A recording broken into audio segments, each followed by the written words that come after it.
Hey, what's going on, Renaissance man? Let's give people a couple of minutes to come in here, all right? Okay.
All right, how's it going? It's Man Tomorrow here. We're going to be doing a analysis of these talking points that you hear around the space and letting you know that these things are things that you say among yourself. But the moment that you run into somebody who actually know what they're talking about, you cannot debate these things in front of a real crowd. We got our guest here, Renaissance man. What's going on, Renaissance man? Yeah. No. What's up, MOT? Now this will be interesting.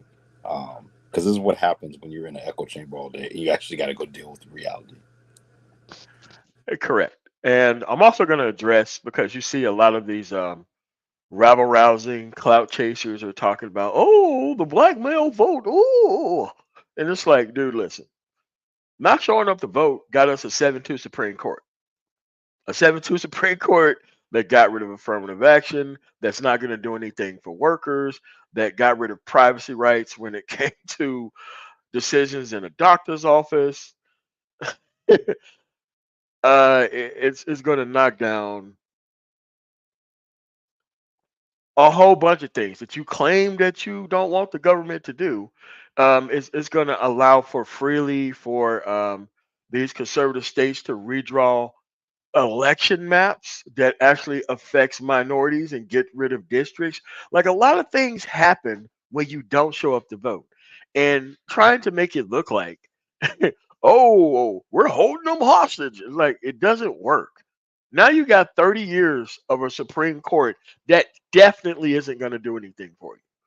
Now, a lot of these people, Renaissance, have not said what they get out of a Republican Supreme Court on the other side. Or what they They've get out never of not, said that. or what they get out of not participating. Because to your point, Correct. I guarantee you. I'm sure we can go find a study. I guarantee there's a positive correlation between like income and socioeconomic status and voter participation. Like Correct. you're not going to hear people in the wealthiest part of the town or city that you live in talking about I don't vote because it doesn't work, or I didn't get what I wanted, so I'm not going to vote. You will hear them say, that person said he was going to do X, Y, and Z. He did not do it. We'll be looking for someone to replace him next time he's on the ballot. Correct. I mean, but at the end of the day, these people have to understand is that the other side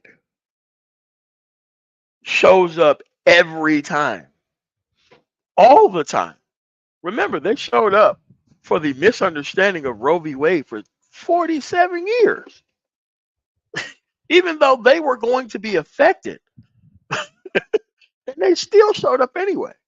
They showed up for the idea of Roe v. Wade, but when you put it on the ballot as a singular issue, it lost.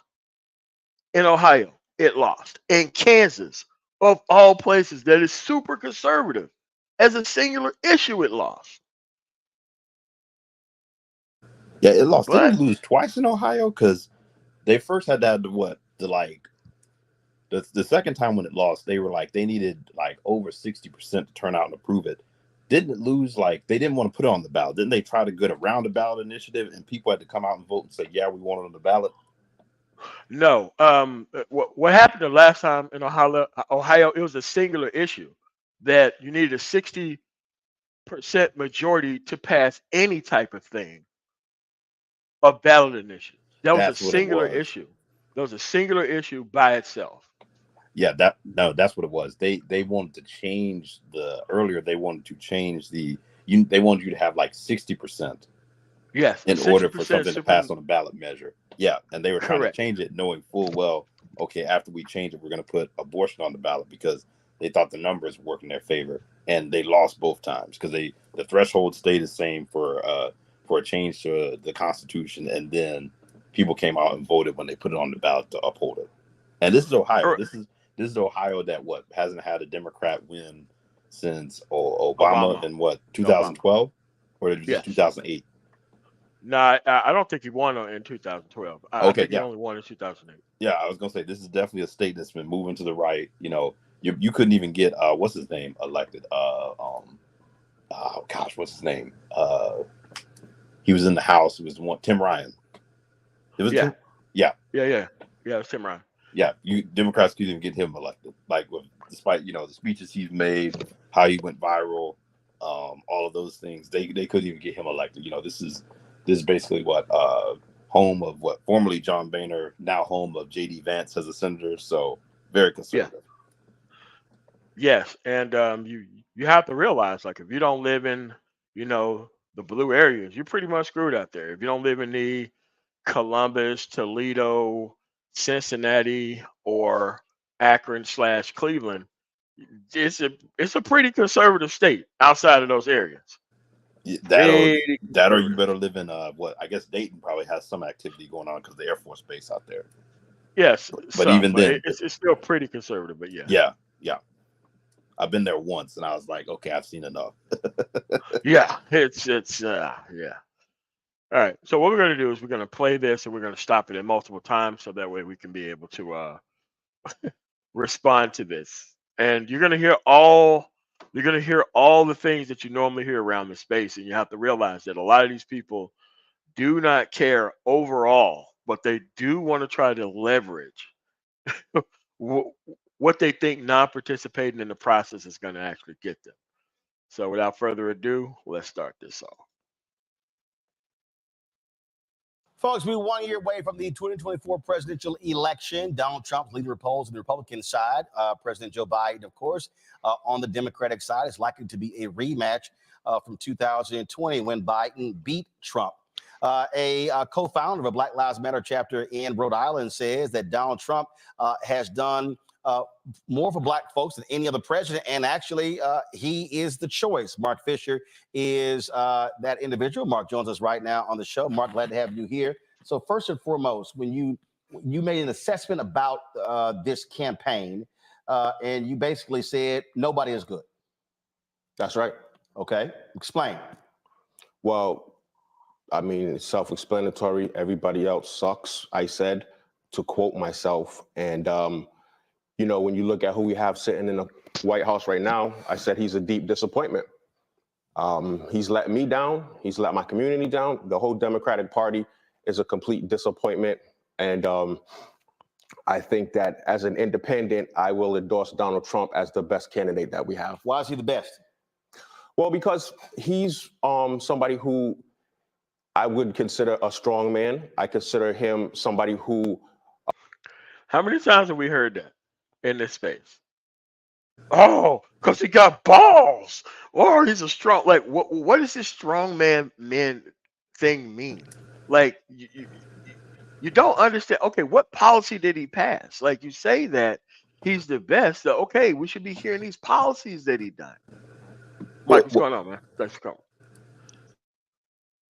well, it's not even a policy. Like the whole thing with Trump, people got so wrapped up. It goes back to even the time, when Obama was president. People always complain, "Oh, well, Obama, he's going around apologizing, making us look weak." And at the end of the day, it really just is one of these things of people. People want that bravado and that sense of that really doesn't even exist in the world because it's like, okay, if you go out here just talking crazy to someone, like someone's gonna punch you in the face, or someone might, pull out the strap on you.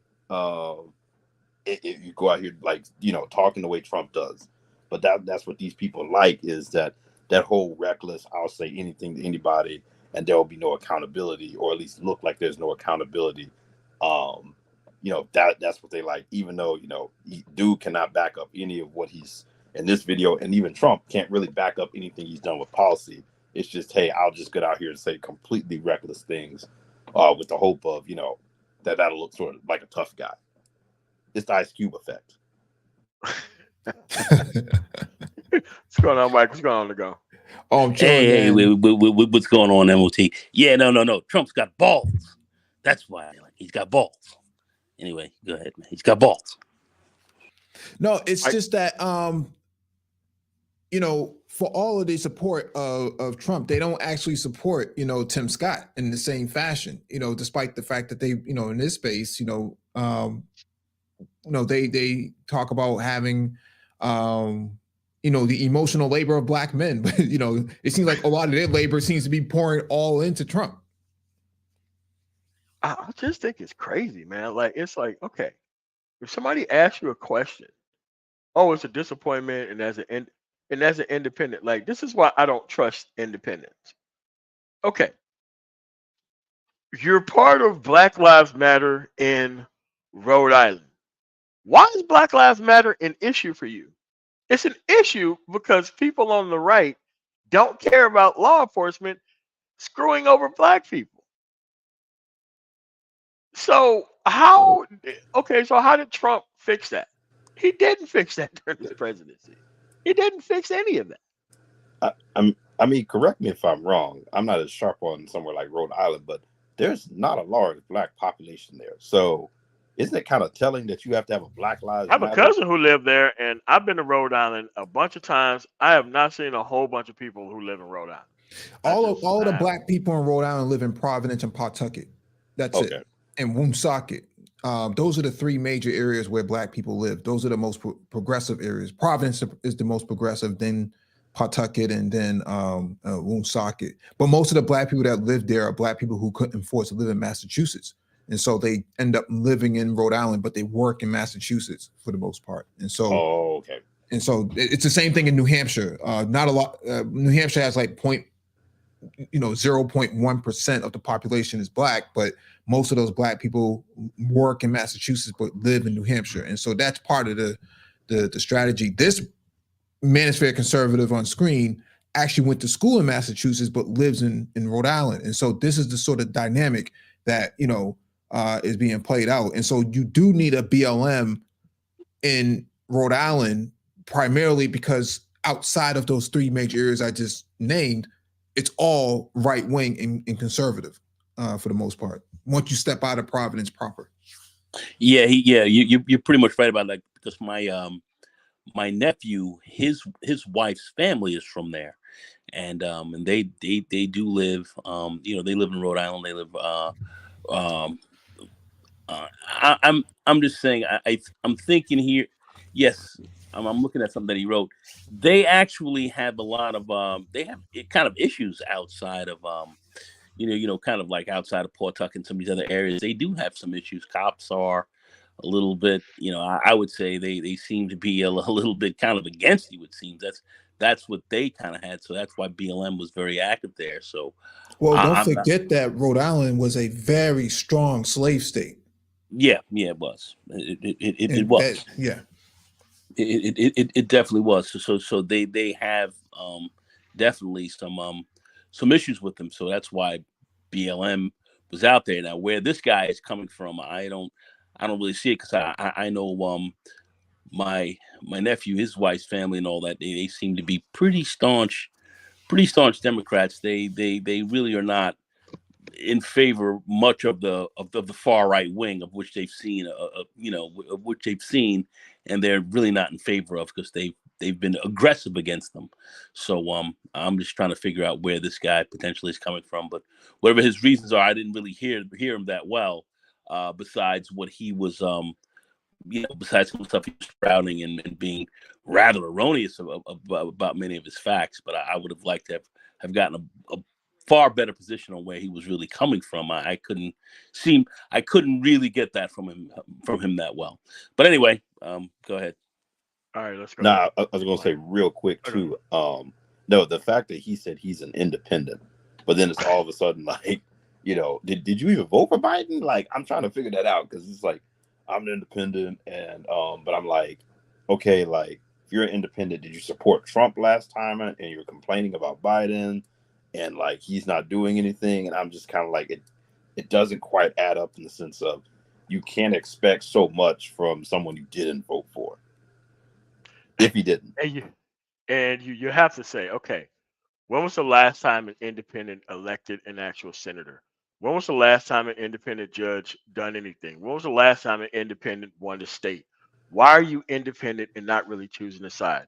As an independent, you don't get to vote in the primaries. Like you don't get a lot of being an independent. But all the issues that he probably want more liberal shit.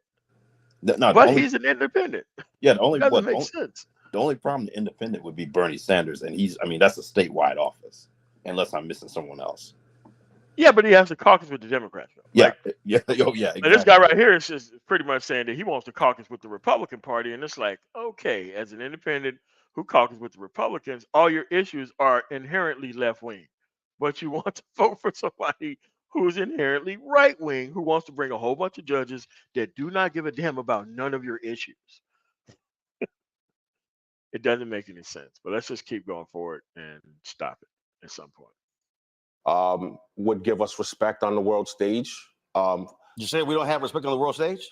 I feel like it's waning. I feel like it's what? I feel like it's when we have somebody like Joe Biden as the head of state representing us globally, I don't think it's the same as if it's Donald Trump representing us. President Joe Biden was able to pull back the NATO coalition, which Donald Trump actually splintered during his 4 years. That played a role in terms of what we see happening with Ukraine and Russia. We have also seen, again, European leaders talk about his leadership. So explain that, because obviously international leaders except for the dictators, they had a totally different view of the foreign policy of the United States under Trump and Biden.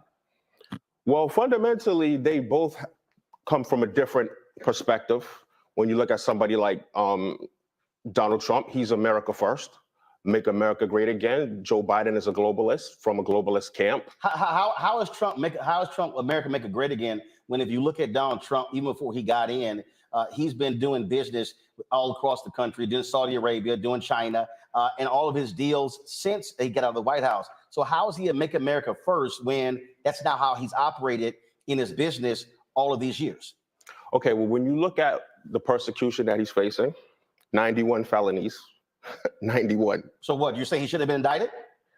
That's not what I said. I said, No, you call it persecution, so which means that he is being targeted. How is he being persecuted? Well, Letitia James ran on getting Trump. That was her whole campaign motto. We're going to get Trump. Am I wrong? The judge in New York has already ruled against them that they actually were inflating the value of their property. Okay. Now the trial is going on. No, but you said he's being persecuted. How is he being persecuted? Is he being persecuted in Georgia, where 3 of his attorneys, they actually have already pled guilty in that particular case for their role in the 2020 presidential election in Georgia? Yes, they did. They pled guilty. Right. So how's he being persecuted, though? Because they're trying to use them to get him. No. How is he being persecuted? Did he not, based upon, according to District Attorney Fonnie Willis, that Donald Trump tried to get officials in Georgia to, frankly, change the results of the election? Look, I could get you to jump off a bridge or to try to jump off a bridge. And if you jump off a bridge, am I responsible? Okay, you do know he's on tape calling the Secretary of State saying, find me 11,000 votes. He tried to pressure the governor, the Secretary of State, the head of the elections. So that's just one particular case as well. In the documents case, they asked him to return the documents. He refused to do so. He lied to his own attorneys about that. He told one of his employees, who is now flipped, do not move those documents. So I'm trying to understand, say he's being persecuted. If an individual committed acts That's on them. So how is he being persecuted? Because they're trying to use them to get him. No. Again, brought no facts to the table. Roland Martin has to broker like right now. Roland Martin is being hood conservative, right? The guy disagrees. He don't know why he disagrees. Now he has to be brought up the actual facts, and now he just sits there and just don't understand what's going on. Yeah, I love how too how the conversation basically the conversation like completely shifted away from what like they were actually talking about. Like the whole question he was asking them was, hey, you know, how does Biden making America look weak? And then, oh, well, Trump's America first, which that doesn't make sense because you'd figure if you want, like, the respect of people on the world stage, you would kind of want them to lead. You would kind of want your country leading, collaborating, building up strong alliances with other countries versus like an isolationist point of view. But then if you even drill into that, if you look at like actual policies, last time I checked, it was Biden who passed the infrastructure bill. It was Biden who passed the CHIPS Act. It was Biden who recently like named some innovation centers. Well, I believe like 30 of them all across the country. Like I'm just like he's done more for actual investment and putting things in America than even Trump did. Like Trump ran on rhetoric, threatened Carrier when they left, and then Carrier ended up going to Mexico anyway. I mean, so it just doesn't even add up. And then you start saying, "Oh, well, Trump's being persecuted because he has 91 felonies against him." I'm like, dude, persecuted is like, oh, okay, they've got some one or two flimsy charges, and they're threatening to keep you, from running. That's persecuted. 91 felonies, like all you need is what, less than 5% of those to stick, and you're done. Like that'd be 3 strikes, you're out. Like I don't think that's persecution. I mean, these are laws that this guy has broken. These are laws. These are not persecutions. These are laws. And then this guy cannot come up with any, like you said. I was going to say it before you said it, but you said it. The policies. What policies are you actually bringing up to establish a position that you're trying to defend for Trump? At least come up with that. Whether you want to go for this guy or not, that's fine. But if you want to sit down and talk about what's really going on, then let's match apples to apples. What is this guy actually even talking about? I mean, that's the issue that you see. That's when you say the hood conservative and this guy. This when you see these guys coming up, just rambling and just not making any sense at all. But they're just talking almost in the cult of Trump, the culture warrior stuff, but nothing at all substantial behind it. And that's why these guys can't really get up on the stage and really properly defend, because they're not coming in here with any tangible facts whatsoever, except their basic talking points that you can consistently whack back across the net like you're like you're swatting a tennis ball of flies or flies better stated. But that's kind of what we're dealing with here. That's why I'm like, man, this is this was actually kind of tough to watch, but continue playing this. It's very interesting. People should just listen to this. Well, I think, yeah, I was just going to say, I think what he's doing is just engaging in political graffiti. He's taking whatever talking points that he thinks are valuable and just throwing it up there, not realizing that they're incoherent. They're all over the place in terms of where they land in the discussion. Make America great again, persecution. These are really like nice buzzwords and whatnot and slogans, but they don't actually they're not actually consistent with each other. They don't actually have any value because they're out of place. And so he's just blasting a lot of political graffiti all over the place and thinking that he can get by Roland Martin. We've discussed this many times before, but once you take these talking points outside of the space into the real world, this is the result that you don't, if you don't do your homework, you don't know the issues of the day, you're going to find yourself in a situation with someone who's vastly more intelligent than you are on the topic, and you're going to be completely out of depth. But what you have to realize, like when they go to these actual places on TV, they just get their stuff off and they go to a commercial break. They grow pretty used to just not really having to go into any detail or truly explaining themselves at all. And this is what happens when you finally put them in a courtroom or when you finally put them in front of competent competition. It looks like one person is vastly prepared for the conversation and the other person just isn't. He Yeah, he came in he came in with talking points. That's all he came in. He did not come in with any level of facts.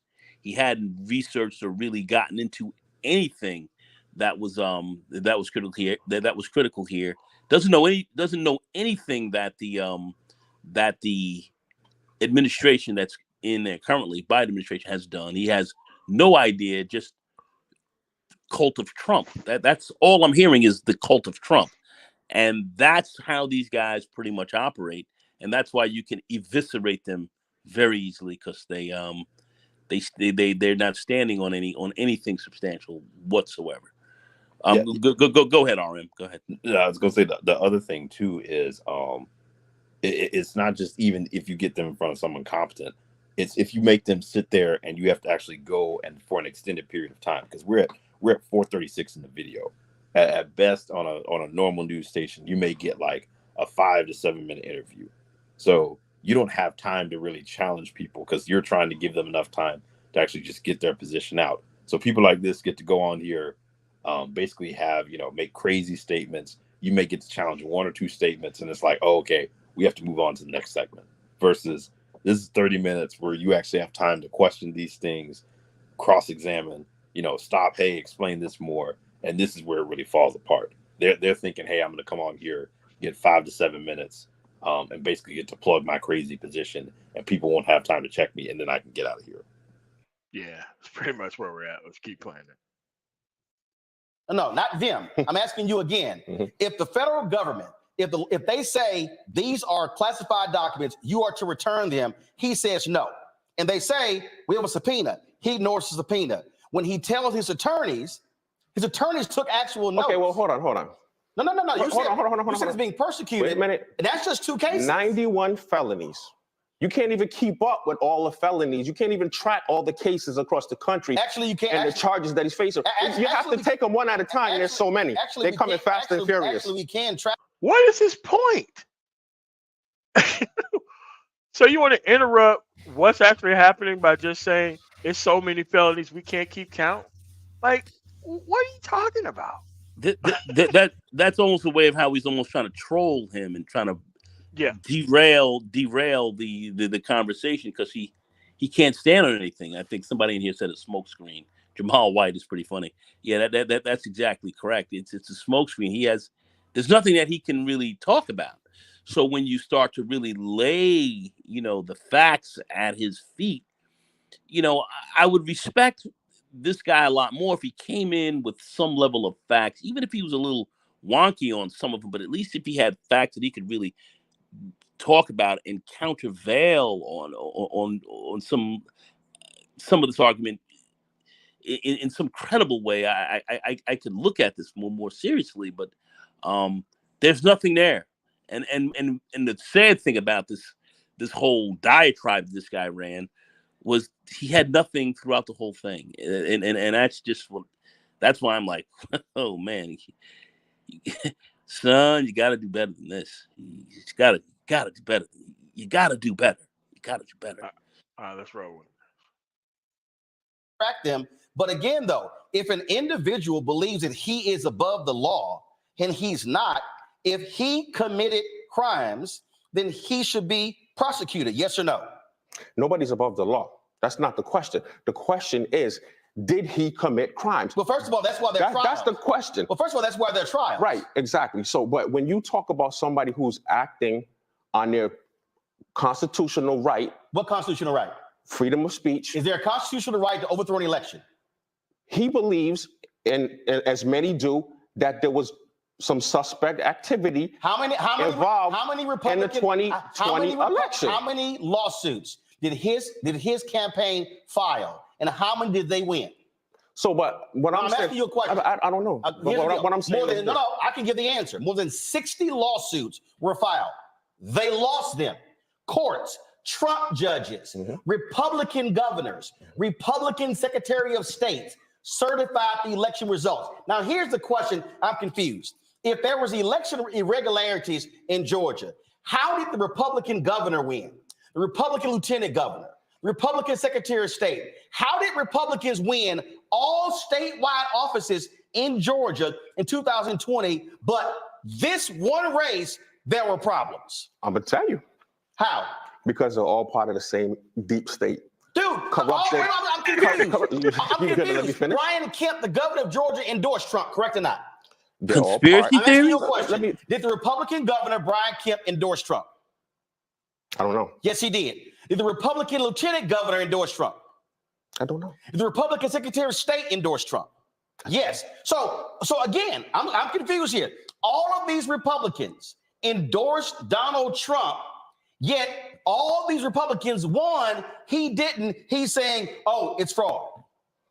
So, like I said, when you look at the government, both parties, Oh, no. So, no. Say again. Democrat and Republican. Hold on, you mentioned persecution, and there were 4 cases. You mentioned Especially the Democratic you mentioned Party. 91. Hold up. You mentioned 91 indictments. It's a smorgasbord of BS. You still, but hold up. You say let's take it case by case. Suspect behavior and activity. I'm taking it case Across the by board. case. Both Okay. parties. No. I'm taking it. I mean, Now, so both sides do it. Like, dude, he didn't even know that they endorsed him. He didn't even know any of this stuff. Like, And then came in with a conspiracy theory. I mean, it doesn't get worse than this. I mean, this guy is completely unprepared to be up here, like most of these other so-called Negro conservatives that they call themselves, and certainly these Manosphere conservatives. Forget about it. I mean, they're nowhere close.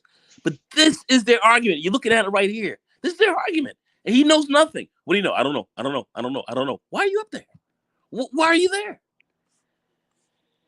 I mean, not knowing that all these Republicans still endorse Trump, that's kind of crazy to just not know anything.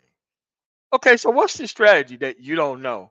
So now nobody is going to actually tell you? Okay, let's keep rolling this. Well, I was going to say quickly too. The other Okay. point he didn't even mention was the fraud is only in states that Trump lost. There was no fraud in any Yes. other states for some reason. No fraud in North and South Dakota, no fraud in Montana, no fraud in Arkansas, Mississippi, Alabama, Florida. No fraud there. No fraud no fraud there. But tons of fraud. I'll say this very quickly. As this goes on and he starts to even get into this deeper, it gets even worse. This is what's bad. This is what's terrible about the whole thing. So anyway, go ahead, play it. he's anti-institution. Mark, you say That's the problem that people have with Mark, him. That's the problem James has with him. That's the problem Bragg has with him. That's the problem Smith has with him. And that's the problem Willis has with him. That he is anti everything they love. No, he's not. Institution. No, he's They're not. very comfortable, right? And rightfully so. I'm not here to bash them or hate on them. God bless them. I love them. But what you're doing is making stuff up. What am I? So again, no. You say it out of your mouth. He was being persecuted. You mentioned the 91 indictments. You mentioned the 4 different cases. I walk you through 2 of those. The judge has already ruled that Donald Trump and his Trump organization absolutely inflated their assets, which is against the law. Donald Trump's own accountants testified that they actually inflated. He even inflated the size of his own penthouse. I just don't understand how people can't think for themselves. You got all these zombies walking around. You're telling me you got all these people walking that can't think for themselves, doing whatever's in their best interest for their own expedience and their careers. But every time it happens, it comes back to Donald Trump. Donald Trump. Throw him in prison, take all his assets, throw him under the bus, take him off the ballots. Like, you don't think people can see this? So what you're saying is this is anti-American. What you're saying is actually no, because there's a sign above the Supreme Court. It says equal justice under law. What you're saying is you don't mind a liar. What you're saying is you don't mind somebody making. What did he lie about? Donald Trump lied about the value of his assets. Donald Trump has lied about not trying to overturn. Can I say something? Hold on, Mark, I'm not done. On that point, Mark, I just want to, because you said he lied about the value of his assets. You're saying that he lied, his people are lying for him all the time.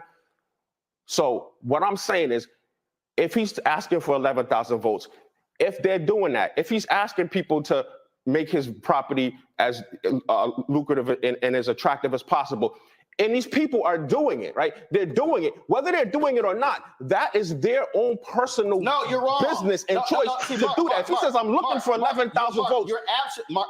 I know people who have reached out to me, black people, who tell me that there has been all kind of fishy business going on. And Mark, double voting, triple, quadruple, and you're right, quintuple voting. No, I can tell you, people are reaching out to me, telling me they keep calling him Bill, William, Willis, so on and so on. And the Democratic elected. So you say, oversight. Oh my God, I see double voting. That's what people are telling me. But the Republicans in Georgia. So I'm just saying, Mark, wait a minute, Mark. There's reason. I'm going to finish, Mark. There's reasonable doubt. No, it's not. No, it's That's not. all I'm saying. When you have, and you can't blame him for that. That's protected under our First Amendment right. Are you literally making this up as you go along? So we don't have protected rights. You do know. You do know. We don't have the right, freedom of speech. You do know. We don't have the right to access the courts. We don't have the right to keep ourselves quiet. You cannot seize ballots. We don't have the right to cannot seize voting not be machines. siege insurgent, to not be violent. We have rights in this country. And that's one of them, to speak our mind. Assembly. Mark, we have these rights. Speaking your mind and lying. Aren't you a pastor? I have a background in theology. Okay, I got a what theology? A background in theology. A background in theology. Mm-hmm. Does the I've never been a pastor. Okay, I preached. I taught Bible study. A question. Yeah. Okay, fine. So does the Bible, I have a degree in theology. that you actually read, what does it say about lying? It said all lies will find their place in the pit of hell with fornicators, homosexuals, liars, and all ungodly form. Well, that must mean Donald Trump is sitting on a throne in hell, because that man has just lied about numerous things. Well, listen. But hold up. I'm gonna ask you this question. You said that Trump has done more for the black community than any president. What has he done? He's done a lot. Name it. Actually. Name it. And I'm surprised that most people don't really know. No, I'm asking you to name it. Okay. Name it. I'm going to. For starters, because this is important as an educated man, and $250 million annually has been allocated to HBCUs, which is big because I went to Hampton. No, it's not a lie. No, it's not a lie. I'm sorry. No. I'm sorry. And minority serving schools. I'm sorry. But it's all together. It's for people of color. Let me ask you a question, Mark. 90 million of it went to black schools. Mark, and not only that, Mark, let me ask you a question. It was about to be expired. He took the initiative to not let it expire. And not only that, Mark, you're wrong. Give it a 10-year stay where it was being done every year. He said, why do we have to keep coming back every year to get money? Mark, what you just said right now is a lie. What am I wrong? Let me prove you. Prove me wrong. The program that you're talking about started under President George W. Bush. The president and CEO of the United Negro Fund thanked him publicly. Will you please listen? See, again, no. See, when you're operating in an alternative world, I'm giving you for real facts. Let me say it again. He did not thank him publicly. Mark, listen. The United Negro Fund president and CEO, Mr. Lomax, did not thank him publicly. The program you're speaking of started under President George W. Bush. Mm-hmm. It continued under President Barack Obama. It expired. What you do not know is that Donald Trump zeroed that program out of his budget. It was Congressman Alman Adams of North Carolina who put it back in the budget. She was the co-chair of the Congressional HBCU caucus. Then it went to the United States Senate. Donald Trump, let me tell you again, Mark. Signed off on it. No, he did not sign off on it. Again, Donald Trump's budget, which he submitted to Congress, removed the money. Congress put it back in, led by Alma Adams. Now, do you know who broke that thing down? A gentleman named Walter Kimbrough. Do you know who Walter Kimbrough is? Two-time HBCU president who detailed it, who was actually in that meeting in the local office when Trump was there. So what you're sitting on, you're saying, oh, $250 million. Let me ask you this question. How much money have HBCUs gotten in the last 3 years from the Biden-Harris administration?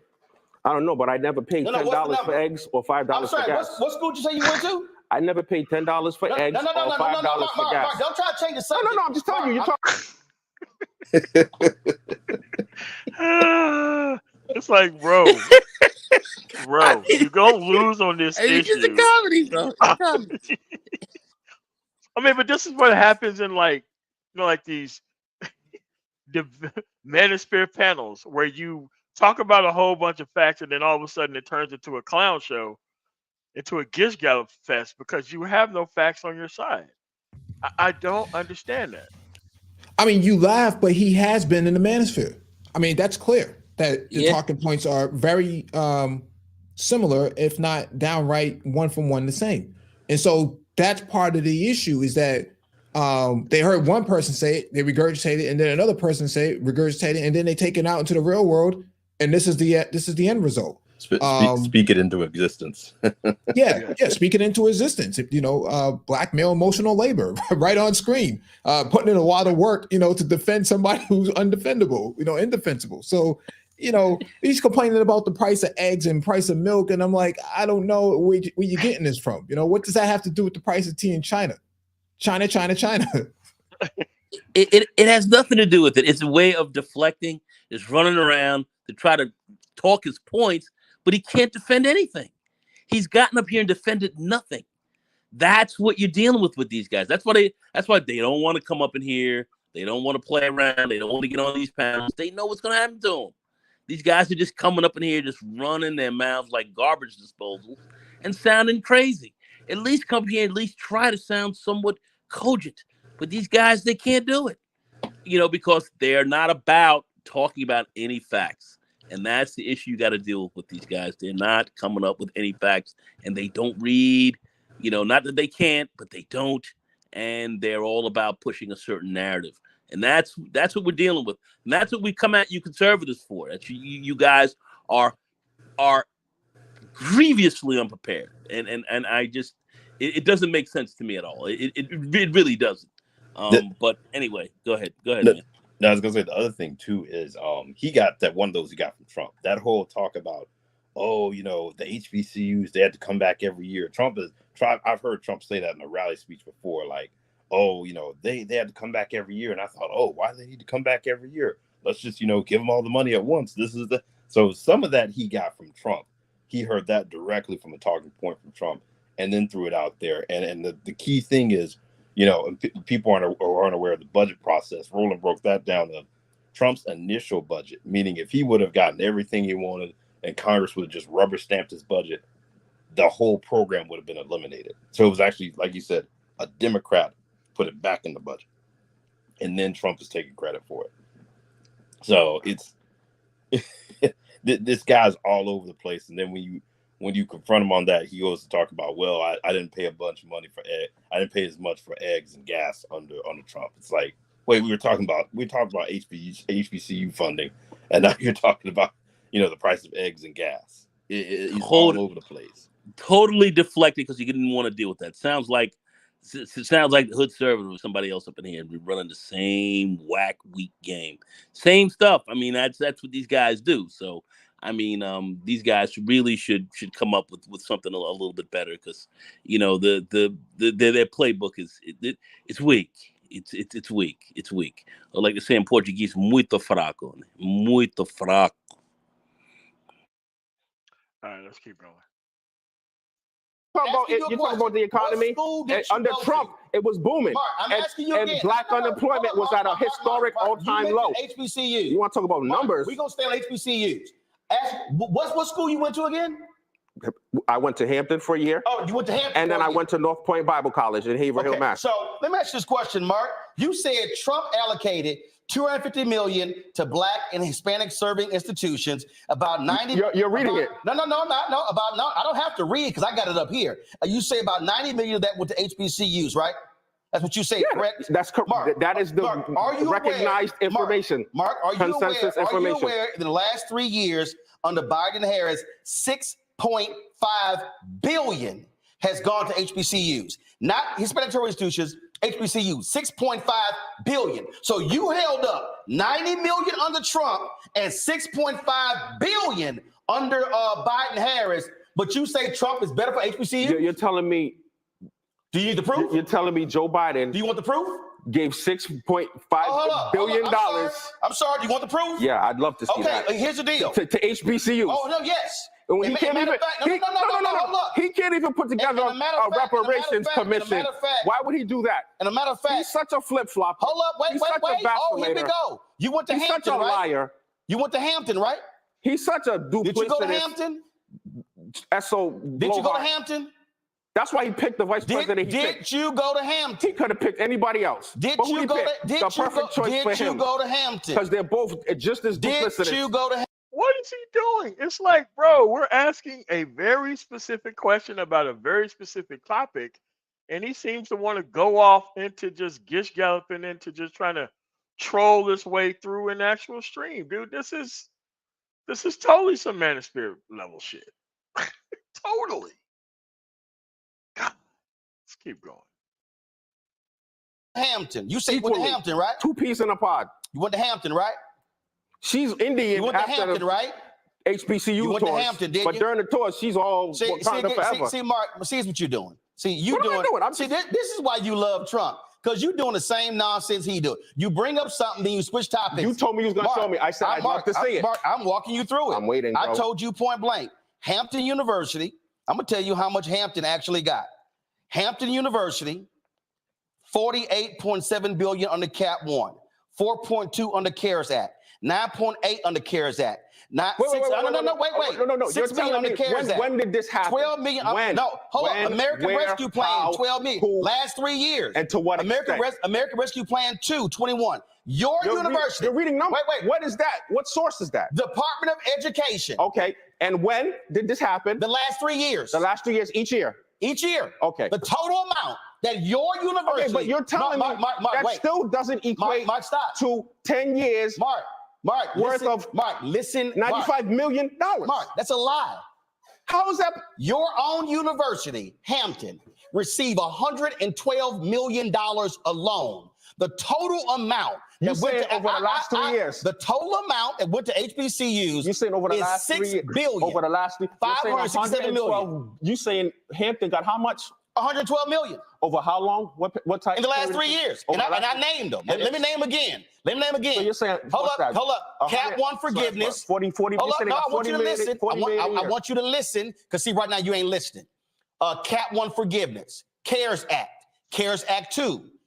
Then you have American Rescue Plan. American Rescue Plan 2. Your own university got more by itself than Donald Trump signed the bill for all HBCUs. Okay, but the CARES Act Come on, bro. The act is over. He did a 10-year plan. No, he didn't. CARES is done. It wasn't even him. It was Alma Adams. Okay, so for HBC, what else has he done for black people? What else? First Step Act. For those who ain't educated, for the non-bourgeoisie class, for those who gotta deal with recidivism and the oppressive tentacles and tenets. Who passed that bill? Institutions. Who passed that bill? That crush us on a daily basis. Who passed that bill? I know who signed it. No. I know who signed it. Hold on. Well, you're asking me questions. Hey, Mark, Ronald Reagan signed the MLK federal holiday and opposed it. Do you know what the bill does? Do you know what the Mark, first step is? You're really being defensive. You asked me. Did the First Step Act and pass? as soon as I mentioned it, you get in defensive. No. I'm explaining to you who passed it. Who passed the First Step Act in the House? Who was the co-author? Bro. Who was the co-author? Ask me what did Donald Trump do? No, Mark. But I'm prepared to answer what Donald Trump did, not what the House members did. I don't care about the House members. Oh, wait.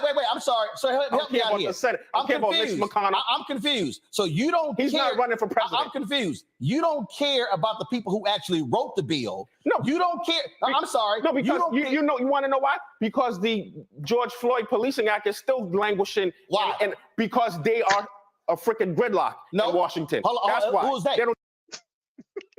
The George Floyd, dude, you have to be prepared when you come up here. Because it's the Republican Party who clearly is stopping the George Floyd Justice and Policing Act from actually passing. Just like the Republican Party was mad as hell when Derek Chauvin did not even get his actual appeal even looked at by the Republican Supreme Court. It was Republicans who was mad at that. Yeah. The wild thing is, first of all, he talks about how he went to Hampton. And then he said, okay, let's talk about the people who didn't go to college, like he represents. I'm like, wait a minute, dude, you You said you went to Hampton and then you went to a Bible college, and now you're acting like you did go to school. I mean, just all over the place there. And then on top of that, he says, I don't care about the people who write the laws. I mean, this goes back to people not understanding government. The president does not have legislative authority. He cannot write a bill. The Congress has to write any sort of bill that you want to become a law. If that's the case, then only thing the president can really do is executive orders that even is going to have close to the effect. And literally, they cut that way back because they'll say, hey, that very argument will be made from the Supreme Court that, hey, the president's taking on legislative authorities. He's part of the executive branch.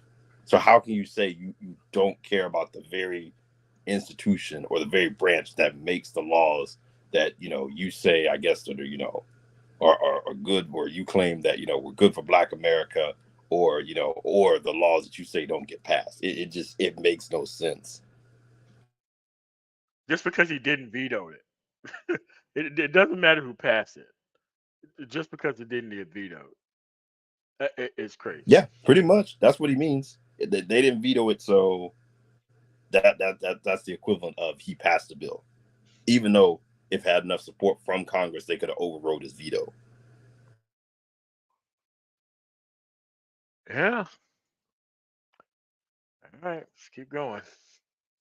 Don't do nothing. Who passed the George They get Floyd? nothing Who done. passed the George Floyd Act? Obama had to sign all kind of orders Who to get passed stuff the done. George Floyd Act? By the way, Obama had to speaking Who sign of it? passed the George the Floyd Act? Democratic Party, Who passed the George Floyd Act? the obsolete, antiquated Democratic Party. So Democrats passed it in the House, and Senator Tim Scott and Lindsey Graham could not get 8 Republicans on board to go along with it, and that's why it's dead. Okay, but it's dead, right? In Congress. Because the Republican Party. But you're asking me why don't I care about Congress, and I'm telling you why. Hold on, I'm scared. Hold up. But how can you say you don't care about Congress, but you're giving Trump credit for bills that Congress passes? Okay, I'm giving Trump credit for bills. How? He didn't pass them. He didn't Get veto. passed. He didn't. Wait, hold up. Or Mark, I'm confused. Yeah. You don't care about Congress, Right. But you giving Trump credit for bills that Congress passed. Right, exactly. So how can you ignore the people who passed the bills for him to sign? Okay, and so that's my point. Because in order to order to get Congress to sign off on the bill, right, which is constantly in gridlock, you have to have somebody who knows how to make a deal. And he couldn't make no deal. Who's a negotiator? Who makes things. This is hilarious. Okay, what else he did Black people? Because other than that, what does Congress do? Nothing. Since you said 2 things, what else he done Black people? What else? Okay. We have the like I said, Black unemployment was at a historic low. Actually, Black unemployment fell lower under Biden than Trump. Well, you also know that Black male unemployment hit its lowest point in April under Biden than it did in history. Okay, well, I can tell you. No, I'm just telling you. No, I can tell you it was lower than it was under Obama, and that's no shot at Obama. I'm confused. Obama not on the ballot. Again, the Black unemployment rate. Right, because we love to praise Obama. I didn't bring up Obama. No, you did. I'm just saying. I'm just saying. We got to keep it real. We got to stop operating from emotion, and we got to stop operating from intelligence and logic. That's all I'm saying. If we want to compete with the rest of the world, Mark, the total unemployment rate has been lower under Biden than Trump. The Black unemployment rate has been lower under Biden than Trump. So how was Trump better for Black people? So, like I said. What else? Compared to his predecessor. What else? Okay, what else? Okay, so other than the HBCU 10-year bill expansion. Okay, but again, though. The First Step Act, which reduced the federal prison population. You didn't want to let me get that out, did you? That Democrats passed in the House. The Democrats approved in the Senate. And that Donald Trump signed off on. Wait a minute. Mark, you do know that Reagan opposed the King holiday. And it ain't like we crediting Reagan for the King holiday. Unemployment at a historic low. Mark, like I said, the economy was booming. You asked a lot of Black people, they tell you they was doing good under Trump. I'm still confused. They tell you they was doing real good. And like I said, I wasn't paying $10 for eggs and $5 for gas. First of all, if the Black unemployment is lower under Biden than it was under Trump, how was it better? Say that again? The Black unemployment has gone lower under Biden-Harris than it did under Trump. Okay, so what I'm saying is, because you know why? Because Black people are the most intelligent people in the world, man to man. And they had to, like we always do. What in the hell are One What's fish, happening here? one fish, two fish, blue fish. 3 fish, you're out. You're out. I mean, this is the craziest shit I've ever heard. I mean, MOT. I mean, going on with this a little more. This is like nails against a chalkboard now. This is getting kind of rough, but we can obviously see what's really going on here, and we're not dealing with people who are talking logically or factually, and that's the biggest issue I think we have with a lot of these guys who are just talking emotionally and trying to run some kind of culture war. You cannot debate a culture war with facts. You can't do it. And this is the issue that these guys are going to have to deal with.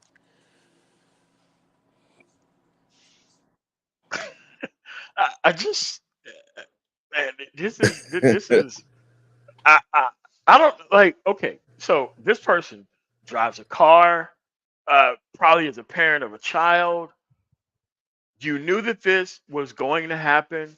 You came with no information, no information whatsoever. And yes, CD, you are right.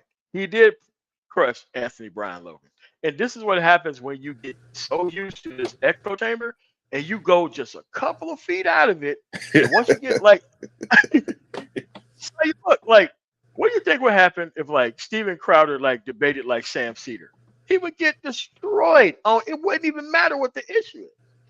It wouldn't even matter what the issue is. And it's like they're allowed to exist in these protected bubbles where they can just say and do whatever they want to. And it's nuts. Oh my God. No, then the sad part is you still got 10 minutes, over 10 minutes to go in the interview, and it doesn't get better. Like, I mean, this guy's all over the place. And then, when you talk about unemployment, he's like, it's actually lower. And I'm like, you think this be common sense because it's like, okay, unemployment was what they claim, black unemployment was so low under Trump and people were making so much money. I'm like, did y'all forget about COVID? Like, when the economy was in the tank for the last basically year of Trump's year in office, like a fourth of his presidency was basically, high unemployment, people losing jobs, Yes. economy in trouble. And like, death and many deaths. That's what cost this guy. That's what cost this guy the election. That's what cost him. Had he handled COVID properly, that was his job, to handle a crisis situation. He threw it on to the states, didn't take any leadership of that at all, and then you had hundreds of thousands of people perish underneath that. Economy dropped. He's gone, and people saying bring him back. I mean, people not talking about bringing him back. I mean, anyway, I don't even want to get into that, but that's why this guy lost the office. Nobody's talking about that, but here people are sitting back here talking about this guy over here is rambling, just rambling, and this doesn't even make any sense. It's not even clear thinking. This guy's up here with no clear thinking, and I'm sitting there saying, how are you not even here? Just look at, just look at the facts of what happened. I mean, it's just. Anyway, MOT, thanks, man. I think I've heard enough. I think I've heard calling card. I think I've heard enough. I mean, which school did he go to? Hampton or Rambling University? He was born on Rambling. Jesus. Look, no embarrassment. He has to go on living life knowing that he's presented himself like this in public. Unreal. Let's keep going with this punishment. Are you talking about? I'm gonna explain to you. They have to pull themselves up by the bootstrap and make shit happen. You heard of the Great Migration? You know what that is? Yeah. Who led it? Okay. The black. Who led it? The blacks who said, "Screw this." No, actually, that's not. Actually, there's a guy on the wall. No. Chicago Defender. Let me finish. And you want to know what assisted that? You ever heard of the Platinum Plan? Do you know what that is? Wait a minute. You go. Hold on. Stop. No. Let me finish. No. Just let me finish. The Platinum Plan. Do you know what created the Great Migration? No. What I'm saying is, I'm confused. I didn't say that. The Great Migration was in the 1930s and 40s. No. Excuse me. I meant the Great Resignation. I apologize. When all black people in droves was like, screw this. What the platinum plan? What was the platinum plan? So the platinum plan, what was that? it increased income in black businesses. No, it didn't.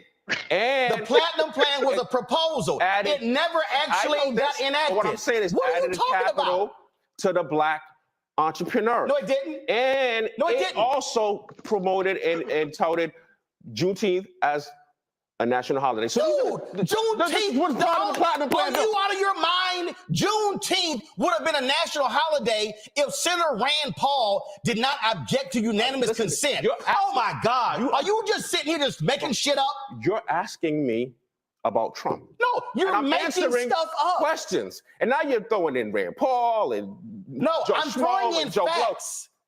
You're asking me questions and I'm answering them. No, you're not answering. What you're doing is you're doing what Trump is doing. You're just making shit up.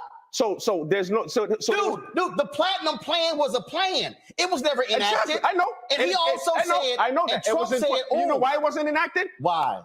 Because of the black drove of people who went and got this guy elected. No, actually, the droves of blacks who were stuck on the Democratic Party. The plan was a joke because to get this guy elected. The plan was a joke because it specifically said it was going to do what? $500 billion in contracts? Let me ask you this question. How was the total amount of contracts the federal government gives out every year? Okay, so Mark, I'm asking you a question. What's the total amount of contracts the federal government gives out every year? I don't know. It's $560 billion. So you trying to tell me that the total amount of contracts the federal government awards every year to everybody is $560 billion, and Trump was going to award $500 billion of black people? Are you literally out of your mind? So, like I was saying, answer the question. Now, opportunity zones. Oh my God. Also, a low-income community incentivized plan. Mark, that I call the Trump White House. Nice try, Mark. I call the Trump White House. Proposed to revitalize the inner cities by giving business developers and property owners. And guess what, Mark? I had a pastor. Tax breaks. Mark, let me help you out. Capital gains. Let me help you out, Mark. To pump life into our dead economies and cities. I don't know what the hell you read. No. But bro, that's what it is. You are literally. That's what opportunity zone is, Roland. Mark, this ain't gonna go on much longer. Because right now, dude, you just making shit up. I literally did he not sign into law? Mark, listen. The first and only new historic park in Martin Luther King Jr.'s name in Georgia. Are you out of your? Okay, so then. Oh my God.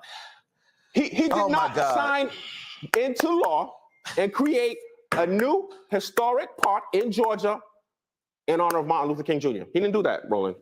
You literally say, let's support Trump because a park was created. No. You're asking me. No, see, this is the problem. No. I noticed how you skipped over that platinum plan. This is the problem. Mark, I noticed how you skipped over those contracts. The narratives that people believe and buy into instead of creating their own narrative. I noticed that's what I'm doing. I'm creating a narrative. No, actually, like I did with myself. But you're creating because I no longer choose to be defined by you, by the news, by print, by media, or by my neighbor. Okay. I define myself. Mark, here's the deal. Everything you just laid out. When I say you are so wrong, when I say you're factually wrong, when I say you can't, and then when you get hit with facts, you want to hopscotch on to the next thing. I brought up contracts, and I gave you the number of federal contracts. Trump said, I'm going to do $500 billion with black people. It's only $560 billion total federal contracts. That was a flat out lie. You fell for the okie doke. And so I walked you through. You're touting this $90 million HBCU plan. He said he's going to do. He said what? He's going to do $500 billion. That was the platinum plan. Mm-hmm. He was going to do $500 billion to black businesses when the federal government only spends $560 billion total for everything. So how in the hell is, if the federal government is spending $560 billion total, he just gonna go, I'm gonna give $500 billion to black people? I can tell you what, I didn't hear that. I never heard. I'm not. You didn't hear it? No. Listen. I didn't hear him say I'm gonna, because it's no. It's in the plan. Okay. The plan that you brought up. The platinum plan. Now, if he said that he's going to give $580 billion. No, he says $500 billion. $500 billion to invest in black people, right? Where's it coming from? That's a good question. You damn right, it's a good question. And now, like, and it ain't coming from the federal government. What I'm saying is, like, with a lot of things, He made shit up. I can't speak for him. I can't No. speak for him. I can't Oh, speak now for- you can't speak No, for I him. can't. I can't speak for Oh him. my God. I can't speak for Okay, you. I Mark. can tell you Mark. based on facts, what I know, experience, Mark, you what I literally read and see, have not recited any facts. and historical sources, Mark, empirical evidence, Mark, what you the ain't facts are. That's what I can do. I can't speak for him. Mark, I feel for you, brother. I know you've gone down some rabbit holes, but listen, you ain't cited any facts. You haven't cited any of that. What you've thrown is stuff out that's easily disproven. But Easily. Let me say something, Roland. Okay, final comment. Because I got to go to my black lawyers next. Because we're fighting these Trump federal judges who want to get rid of the Voting Rights Act. But go ahead. It's important to understand that. Most importantly, my bad. I need to put on some Marvin Gaye because this is some bullshit. Go right ahead. Most importantly, we're trying to pivot off of the Democratic plantation. We're trying to make a pivot from this hold. How about you pivot to facts? This hold. How about you pivot to facts? That this party has on my people. How about you pivot to facts? That's so destructive to my people. How about and my you community. pivot to facts? That's what I pivot to. You literally. Now, Trump is the alternative. No, he's not. I support him. Dude, you literally That's the most important You literally thing. called the January 6 people dissenters. They were domestic terrorists. I said what? Say that again? You have been quoted calling the January 6 folks dissenters when they actually are domestic terrorists. Well, listen. You support them? I stand in solidarity with any American brother or sister, like I said from the very beginning. You stand in solidarity with the Oath Keepers? That's going through hard times. Do you stand in solidarity with the Oath Keepers? Mark, because I don't take no pleasure in any American brother. Mark, this is the thing. I'm asking you a question. I know how people feel. Do you stand in solidarity with the Oath Keepers? Listen, yes or no? I have empathy for black people, right? Because how do you think I feel in my community? I have been castigated throughout my community and family and friends. So here's the thing. But I know how they feel. I understand. Mark, and guess what? Because they hate Trump. But guess what? There's no future in that. There's no future in that. I know how you feel. No, ain't no future in this country if that lying, narcissistic insurrection is allowed back in. You literally have called the January 6 people dissenters. These are people who were domestic terrorists. These are people who were angry that black people voted. Donald Trump kept trashing black people when he would say Atlanta, Philadelphia, Milwaukee, and Detroit. You had a Republican. I'm not done. You're making such a broad stroke. No, I'm not. It's like they did at BLM in the summer of love. No. Every BLM supporter is a rioter and a looter and an anarchist. Okay. It's the same thing. So you think the people who've been convicted, they should be let free? No, I think that there's a justice system, and I think they're going through the process. Like all my people had to. System. Like all my people had to. Doesn't make it right or moral. There's a justice system. I believe it was a setup. I believe it could have been stopped. It could have been prevented. Was a setup. Of course. You think we would have got that far? So January 6th was a setup. Of course it was. Okay. They could have stopped that like that. That could have never happened. But why? It wasn't a good look. Well, guess what? You couldn't stop it when Donald Trump wouldn't allow the National Guard to become. So now they're handing out cases like Halloween candy, and you don't see a problem with that. You get 20, you get 20, you get 20. Okay, you guys, you stay in your comfortable, Mark, I'm going to be on record. I got no problem with the racist Oath Keepers and the Proud Boys going to jail. Yep, there you go, trying to change something. All right. Hey, listen. No, Mark, like I said, I take no pleasure in any suffering. Mark, last point here. Period. Because I got some lawyers waiting. Here's the whole deal. I'm going to give this last one. Since you keep yelling opportunity zones. The black pastor. No, I'm saying that people. I'm saying that the bourgeois class. Mark, I want you to listen. So comfortable. No, I want you to listen. They don't want to see anything change, even if that means shitting on the average black person. Let me say it again. They don't want to see it happen because that messes with their comfort. I'm gonna give you a fact. That's why I have a problem with. My own people. Mark, I'm gonna give you a fact. Gave me no support when I started my organization. I didn't get an iota of support from them. Mark, you in Rhode Island. For the same people I'm fighting for. But it doesn't matter if it's one. It's Jeffrey. That's not even the point. Listen, for the same people I'm fighting for. I come here and all the black people tell me you need to drop BLM. Because you know what? They're doing too well here. When you come here, they can't relate to that. When you come here, understand what the plight is of black people outside of the DMV. So they tell me drop that. Mark, when you come here, we dealing facts. Now I say I support. All people are suffering. Oh, now they don't want to have Thanksgiving with me. Now they want to castigate me in the family. So, okay, you know what? This is what I find to be funny. That's what I'm dealing with in my community. This is what I find to be funny. But I still love my people anyway. This is what I find to be funny. I'm going to leave it on this one here. You kept mentioning. I love them anyway. No, Roland. You kept mentioning. I still go to war. Mark, I still go to bat. I'm going to close this out. Because black is beautiful. I'm going to close this out. You kept mentioning opportunity zones. The black pastor from Baltimore who spoke with Trump at the White House when that was announced came on this show that night. 6 months later, he came on this same show and he said it has been an abysmal failure. Pastor? The black pastor from Baltimore who spoke. Go look it up. What's his name? He was on this show. What's his Mark, name? you can go pull I'm it up. asking you, what's his name? Mark, I'll pull his name up. But this is real simple, brother. Please. It's real simple. I want to know who you're It's real talking about. simple. If you're gonna run around spouting stuff, bruh, have some facts. Double check some stuff. Can I tell you something? Your stuff is so easily Roland, disproven. this is what It's unbelievable. Let me 30 seconds. Let me drop some knowledge real quick. You ain't dropped no knowledge. I'm gonna drop some knowledge on you. What you gonna This drop? is what y'all don't understand. People don't care about the facts. You know what they care about? Perception. Because that's 9/10 of reality. And guess what? This is what I'm trying to explain. You're so concerned with the facts. Wow. I'm concerned with the narrative. I'm so concerned with the facts. That's right. Yeah, you're right. Yeah. You know what? why? I'm not saying don't be concerned, but don't be overly concerned with them. Hold on, I'm because sorry. while you're so concerned and beating up on the facts, guess what? People are leaving in droves and they're disavowing the Democrats and they're endorsing Donald Trump right under your nose. So what you're saying is, Roland, don't tell the truth. Be like Trump and lie. Right under your nose. All right, that's a Right good under our noses. that's a good one to close out on. Mark, we'll see what happens, but I can tell you right now, anytime somebody come on this show, lies will be countered every time. Facts will always be spoken, and you can keep your Trump perception, but I don't live in perception or conspiracy land. I live in what's factual. God, that was painful. Thoughts? But why do you consider it painful, MOT? I mean, we experienced that, the last few years since 2020 in this space. I don't see why it's so painful. I mean, come on, Mike. It's painful, Mike. Come on, Mike. Come on.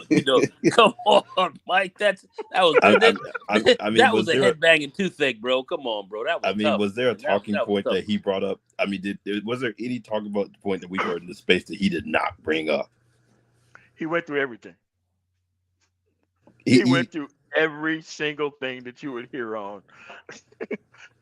Every single thing. And it's like, this is why actual Republicans are nowhere around here. These people have no idea that this whole talking point about, oh, well, they need the black male vote. I'm like, dude, maybe you should look up the black male vote and look up how many other people out here that can vote by percentage. Dude, if you stay home, those people are going to show up. That's how democracy works, man. And it's like, look, oh, well, the Democrats, they fleeing the Democrats. Like, all the talking points you could possibly throw out there, he could. But I guarantee you this guy would be let on radio or TV for 5 minutes to get his stuff off uninterrupted. They'll go to a commercial break and he's gone. No actual back and forth or nothing. But that's what you deal with here when you got people who don't know how things work, didn't bother to read anything, but have nothing but these talking points to just respond to. And you have to bring the facts, broker both sides of the conversation, even things that he don't know, and bring him up to speed. And this is just the way things are. I don't understand it. I think that was the Manosphere going mainstream. Yeah. yeah, escape velocity, right? Cuts.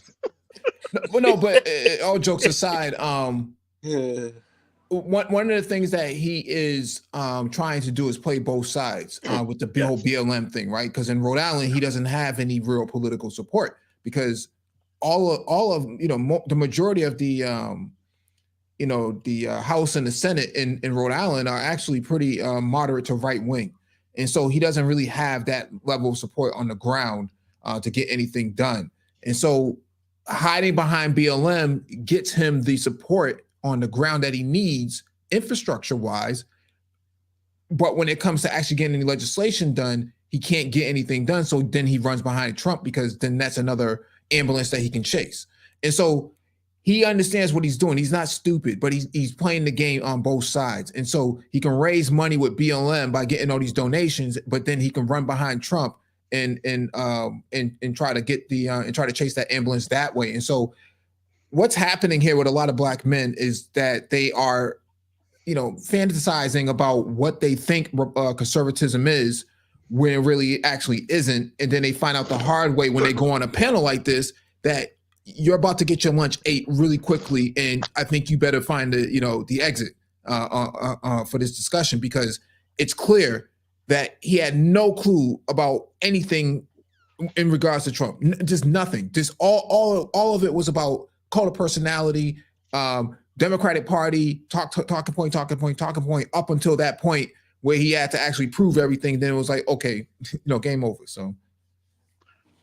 Wow, that was painful. I mean, that actually was painful. It was, but you're right. We've been listening to this stuff since 2020, but really, these guys they haven't gotten up off of that. They're still pushing that to this very day, as you see, and I don't know how much legs it has. I just don't know. We're not gonna know what's gonna happen until next year, around this time. But there's a lot of game zone left, and if this is what these guys are running, I don't see it having a lot of legs. Okay. I personally don't. But anyway, go ahead. I just want to inform the general public of something. Remember how Bill Clinton is responsible for NAFTA?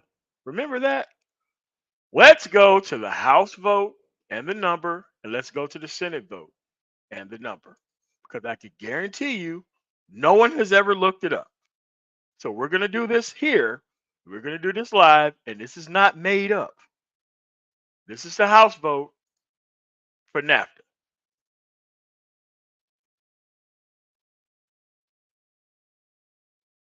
That's the House vote. Wait, I think you got to share your screen. Oh, sorry about that. Oh, at the stage. AMOT, you might want to consider dropping a link. I know a few people want to come up. I don't know if you were considering to do that. Sorry about that. Hold on. Yep. Invite, copy that, paste. But it's very good to get in front of this right now, so that way you can see people who just want to push these talking points in the future when they have no actual care about what's actually happening. Yeah, but that's the House vote. Yeah, most conservatives voted for it, the House and the Senate. Let's take that down.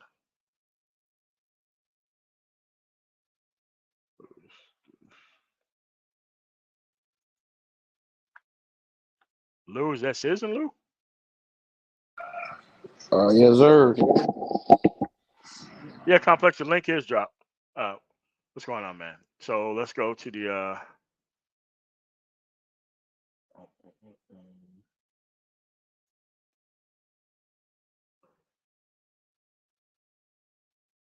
share screen. And again, it's easy to look this stuff up. Easy to look this stuff up. Okay, so now you see it. All right, I have it there. You got to share. Add to the stage. Yeah. All right. So now, before people understand that this is the NAFTA vote, because remember, Bill Clinton is responsible for NAFTA, right? After much consideration, the House, it was voted on 132 Republicans and 102 Democrats. That's what passed in the House. And don't forget that it was Newt Gingrich who was Speaker of the House at the time. That's right. Newton Leroy Gingrich was the House Speaker at the time. So when you people come through here and 61-38 with the majority of the Republicans actually voting for NAFTA and the Senate.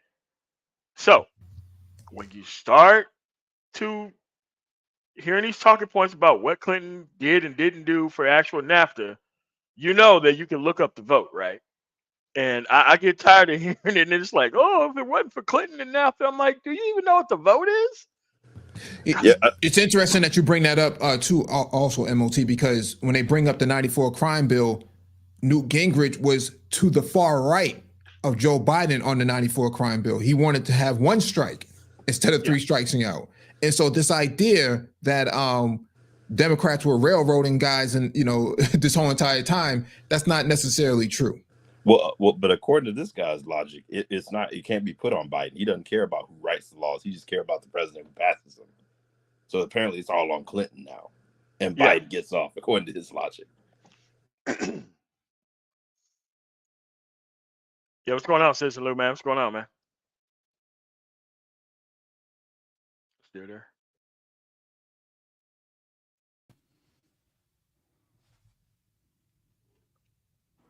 Clue. I didn't block you, but let me look in this YouTube studio thing to unblock you if that's the case. All right. Okay, I don't know. Yeah, I didn't see the link. So No, I mean you have to have seen the link if you up here. I didn't see the Oh, link man. from you. I saw the link from I think Rat. Rat dropped Oh, the okay. link. All right, cool. Well, let me check in these analytics and this background because I didn't block you. I don't block Okay, that's cool. It's people. good. All right, cool. All right, Assistant Lou, you there? Hey, Lou, take yourself off of mute.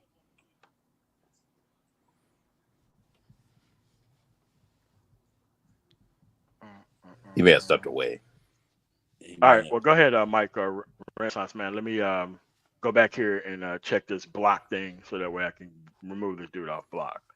No, I just wanted to say, like, that was one of the worst ones. And to be fair, I mean, if you want to have a critique of Roland Barton, there is a critique, but I mean, this was just a complete dismantling. I mean, this was one of those knockouts in the first, 20 seconds of the first round. I mean, it just, the guy was just not up there. I hope, he was just going up there to troll, because if he seriously thought he was going up there and going to have like some valid points, I mean, I question where this guy's been hanging out, and who he's really been talking to. And I'd even question if he's in BLM, because I mean, I don't see how you can go to any sort of BLM meeting.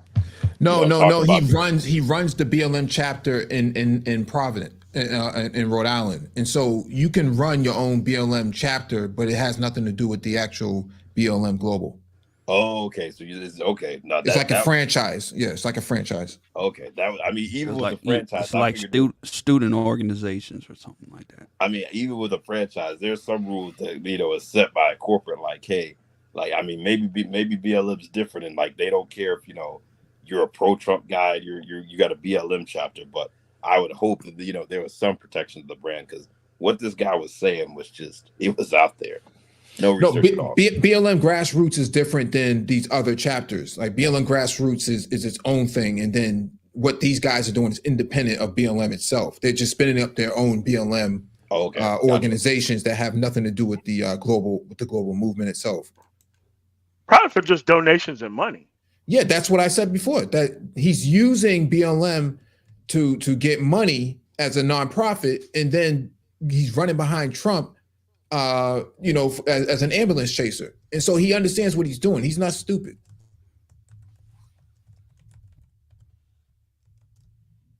Man, like, why do I have like 300 people blocked? Like, what the like, you got enemies, bro. Julia was here yesterday and she's already blocked. And I'm like, all right, man, it looked like I'm gonna have to take wrenches from everybody who's just not a content creator. Yeah, man, 'cause this is crazy. Like, how do I have 400 people blocked? The last polymath, who the fuck blocked him? I don't, like, what is going on here, man? Yeah. I mean, people who have wrenches should not be blocking folks. They shouldn't be just blocking people for the hell of it. I don't know why that's going on, and we don't do that on the Brain Trust either. So and MOT. Why the fuck is Hardcore Tito blocked? I didn't block Hardcore Tito. Like, man, like, y'all be tripping, man, for real. Like, y'all on some bullshit. You got some mods and their feelings over there. No, it's just that we don't. I mean, I block people. I don't want other people blocking people, and I never told them why. Hey, get them the fuck out of here, or so I don't think so. Like, I don't know who most of these people are. Like, how the fuck do you have all these people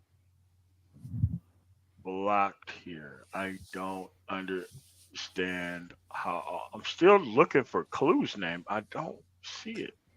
You can type it in. Oh, really? Oh, no.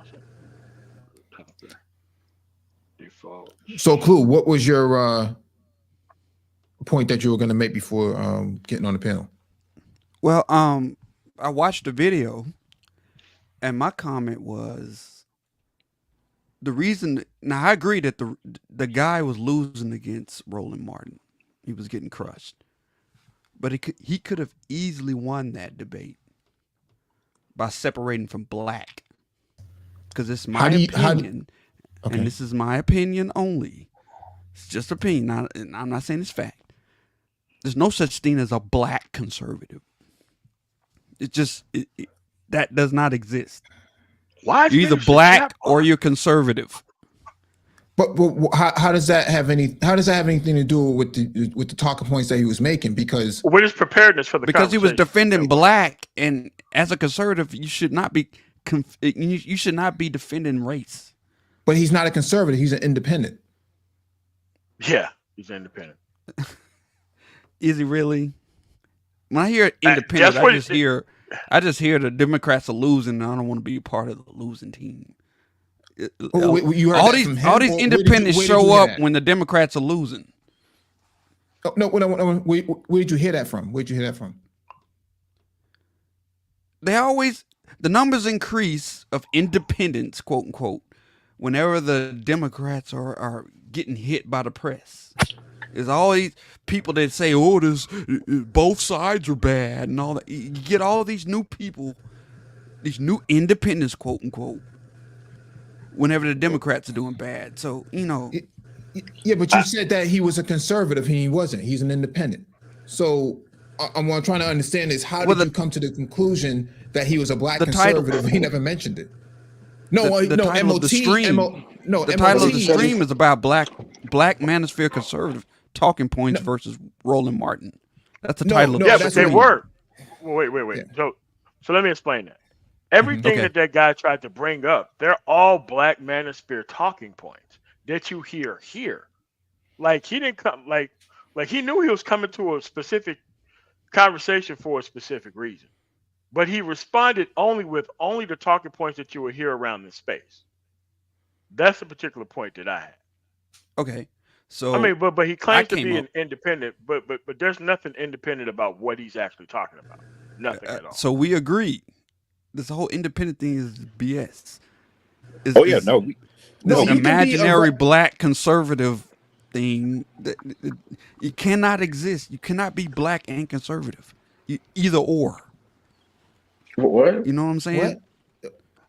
There's no such thing as a black conservative. It does not exist. Wait. Why do you say it doesn't exist? Like, what do you find contradictory in that? Because I actually agree. Because conserving this country is not about race. No, yeah, because I see what you're saying. I actually agree with what he's saying. But anyway, go ahead. Go ahead. Finish your point. Go ahead. So he could have crushed Roland Martin by just stepping away from the black thing and just focusing on the conservative part. Could he really? Because he didn't have any facts outside of the blackness. Outside of the blackness, he didn't have any facts. That's why he lost, because he stuck with black. No, he didn't. No, he lost because he didn't have any facts. Yeah, I'm sorry, Mike. Black is Roland's side of the game. That's his home team, black. Not this gentleman. Let's walk this back, because you're saying that he lost because he identifies a black conservative, which he never did. He lost because he stuck with the black talking points, with just black. He should have stayed with the country, the nation, the national. No, those are conservative talking points. Yeah. Those are Manosphere conservative talking points. The point you're making as far as him being a black conservative, when you say that there's no black conservative, I can understand what you're saying. If you're talking, I can definitely agree with you if you're talking about from the standpoint of being a conservative, a conservative, or what we would consider a mainstream white conservative, and him being black, that doesn't exist. I totally agree with that. I mean, and I really take that from a very strong conservative perspective from the white side of which I understand very well. But from the standpoint you're talking about here, your man's was up there with no facts. He had no facts. He could not speak to But anything he tried to that could be. battle Roland. He tried to But he, battle Exactly. but We were Roland talking about with conservative. Black. Of course, he's gonna lose No, because he Black didn't is come at Roland's Roland. side. He didn't come out rolling with Black. He came out with rolling with why we can't really support, this guy because we're conservatives and so forth, and had no actual points to back up his actual argument. He had nothing to support his thesis. He had so nothing to support it. So you're saying if he basically would have said, okay, I don't support Trump and black people, I'm sorry, I don't support Biden, black people shouldn't support Biden. But he didn't come with talking about HBCUs. He came and just talked about, because he should have just talked about general employment versus black unemployment. He should have just talked about national debt or something like that. That's what you're saying. He should have. Okay, if his argument was Trump is the better candidate, then he should have stuck with how Trump could be better for the country. Stayed away from Black. That would have crushed Roland instantly. No, Roland's Right, gonna so what stick you're with saying Black. because he wouldn't have had any facts to back up what the hell he was talking about in the first place. Yeah, did you really watch this? Did you actually watch it? See, that was a That's problem. why I came up. Yeah, that's why. No, It's because impossible for you to come to that conclusion. Yeah. Yeah, How so? Here's the thing, it man. seems Like, like you missed a lot. It seems like you missed a lot. If you all right, watch, so it here's the seems thing. like you missed a lot. It's just that the guy came up here with nothing. He came up here with all the talking points that you would hear normally within the space, and he tried to have a factual based conversation in a debate with something. Like when you're coming onto these shows, and even when you're in the green room before you even come onto these shows, people pretty much you know what the topic is. So there's no reason why this guy was so willfully unprepared for this conversation. And throwing in like the price of eggs is $10. Like, what is going on here? He asked you a specific question. Like, look, Roland Martin had to clean up all of his statements with factual information. He brought no facts on his own side. I mean, that's what we watched.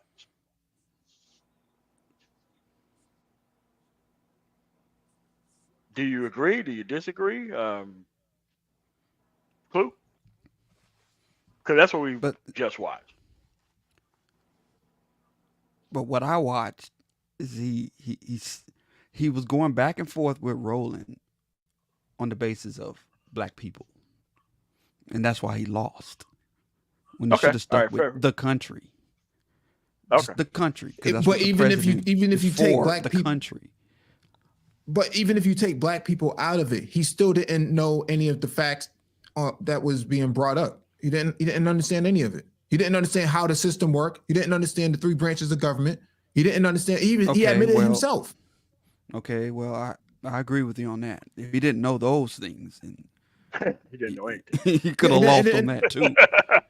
I mean, he I- admitted that he did not care about Congress and its legislative ability to pass laws. See that's not a conservative. And you said he did not say he was a conservative. Whoa. Define conservatism. Define conservatism. Conserving this Constitution of this country. That's what a conservative does. Really? Conserves the Constitution and the culture of this country, regardless of race, regardless of what country you came in from. Conserving the values, moral values of this country, the Constitution of this country. That's what a conservative does. And if you call yourself a black conservative, you're not doing that, because if you call yourself a black conservative, black is first. Do So you you're not think conserving that, anything but black culture. Okay, so all right, so I gotta. Okay, so I don't even know where to start. I'm like, which values are the values of America? I mean, okay. The values of this country, sir. I mean, but who's trying to change the Constitution? You mean like an amendment? I mean, I don't. Like, what do you mean? Who's trying to change the Constitution? We're not trying. Well, they're not trying to change the Constitution. Well, they are sort of, but Sort of. what they're trying to do is You can't sort of with change the identity Constitution. politics, put identity before the Constitution, before American values. Oh, That's so what the liberals culture, are so I get what he's culture, saying. so you're the No, culture that conservative, right? I'm just coming in here. I'm sorry. That's not really what a conservative is, to uphold the Constitution. That's No, that's not a conservative. That's the What president's what job. That's one of the what a, jobs what, of a conservative what, is to what a That's uphold the conservative what this a conservative Constitution. is his beliefs are based on very limited government, strong individualism, traditionalism. That Traditionalism, when we those start getting into that, okay. are Those are the the three. Those are hold three of on, the don't byproducts. don't Okay, come sorry. here. Go ahead. Just let me finish Go up. ahead. Okay, when we look at traditionalism, we're looking at traditional, institutional, ancestral the institutions that they've set up. Okay, very important. It's a big part of conservatism. Republicanism. Okay, limited federal government. Okay, in power. Okay, in relationship to all the United States, to all the states that are in the United States. When we start talking about that in very simple, basic terms, that's what we're talking about when we're talking about conservative. It's not to uphold the Constitution, okay? Because that's everyone who's doing that. Your liberals, your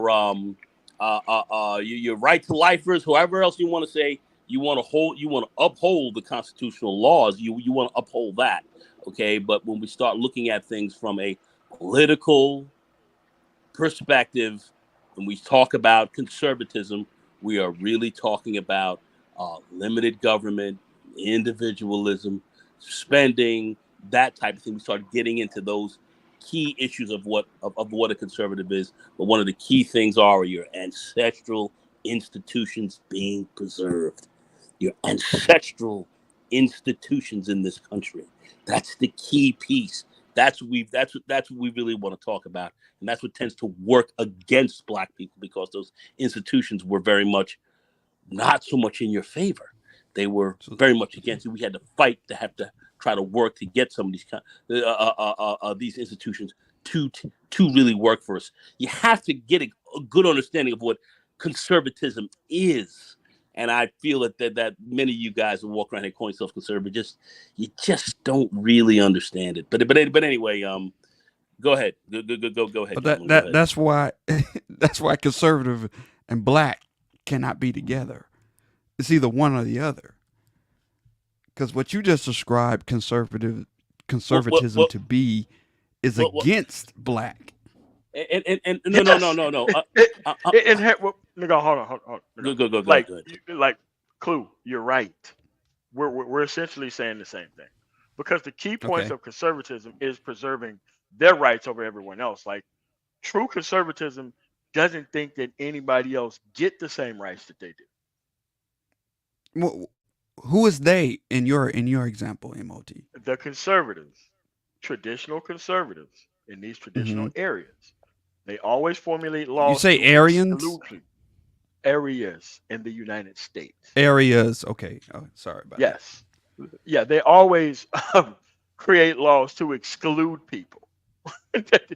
That's what they're conserving. They're conserving their culture at the expense of everyone else. They don't see everyone as an American citizen, and they never have.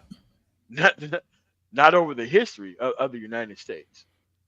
That's But a good if point. you're a conservative, you acknowledge all American No, citizens No, that you are on don't. no, paper. you don't. Yes, you No, do. No, you don't, dude. If no, you're a you No, don't. you don't. conservative, look at the word. You're No, if you go conserving. back and if you actually go back in history, you will see that their the practice of conservatism was predicated on apartheid. That's what they were trying to conserve. They wanted a two-tier society. Black people have Yes. no rights, and white people have all the rights. So you're saying conservative is about white people. That's what you're It's saying? about it's about preserving Anglo-Saxon power over everyone else. That's The what yeah, that's where we the part ways. ancestral Right there. the Right there. the That's where we part ancestral ways. when we talk about ancestral, So But I'm okay, talking about today. this institutions. Well, your that's what this is modern based on. your That's modern what this day is based on. yeah, your modern day conservatism goes back to Reagan. Yeah. Reagan's Okay, kind of Reagan. That's not he's the too founder. far from today, but okay. Yeah, what are you basing it off of? Because it doesn't seem like there's any grounding on in what you're saying. Because you said they're conserving, the citizens. The citizens aren't white people. You just made it a white versus black thing. I'm sorry. What Okay. country is this? All right. This is the United States of America. Okay. It's not a white Okay. So country. Clue. I don't know Oh, if you know that. okay. But So it's Clue. not. So Clue. Why do we need Yes, sir. the Voting Rights Act? The Voting Rights Act. Yeah. Why do we need that? Can you go into more detail? No. Why do we need the Voting Rights Act? It's a simple question. Can you go into more detail? When you say we, you're talking about Okay. blacks. No. Why did the country need to pass the Voting Rights Act? Because there was a group of people who could not vote. And who was the group of people stopping the other group of people to vote? In this instance, it was white versus black. Yeah. And what area of the United States did this come from? Primarily. Area. You got me. Yeah, the South. Yeah, the South. Okay, all right. Why do we have an EEOC branch of the government that is defunded always by conservatives, but somehow receive their funding back under Democrats? Why do we have an EEOC? What does EEOC stand for? The Equal Opportunity Commission. Equal Employment Opportunity. Yeah. Equal Employment Opportunity Commission. Why do we have that?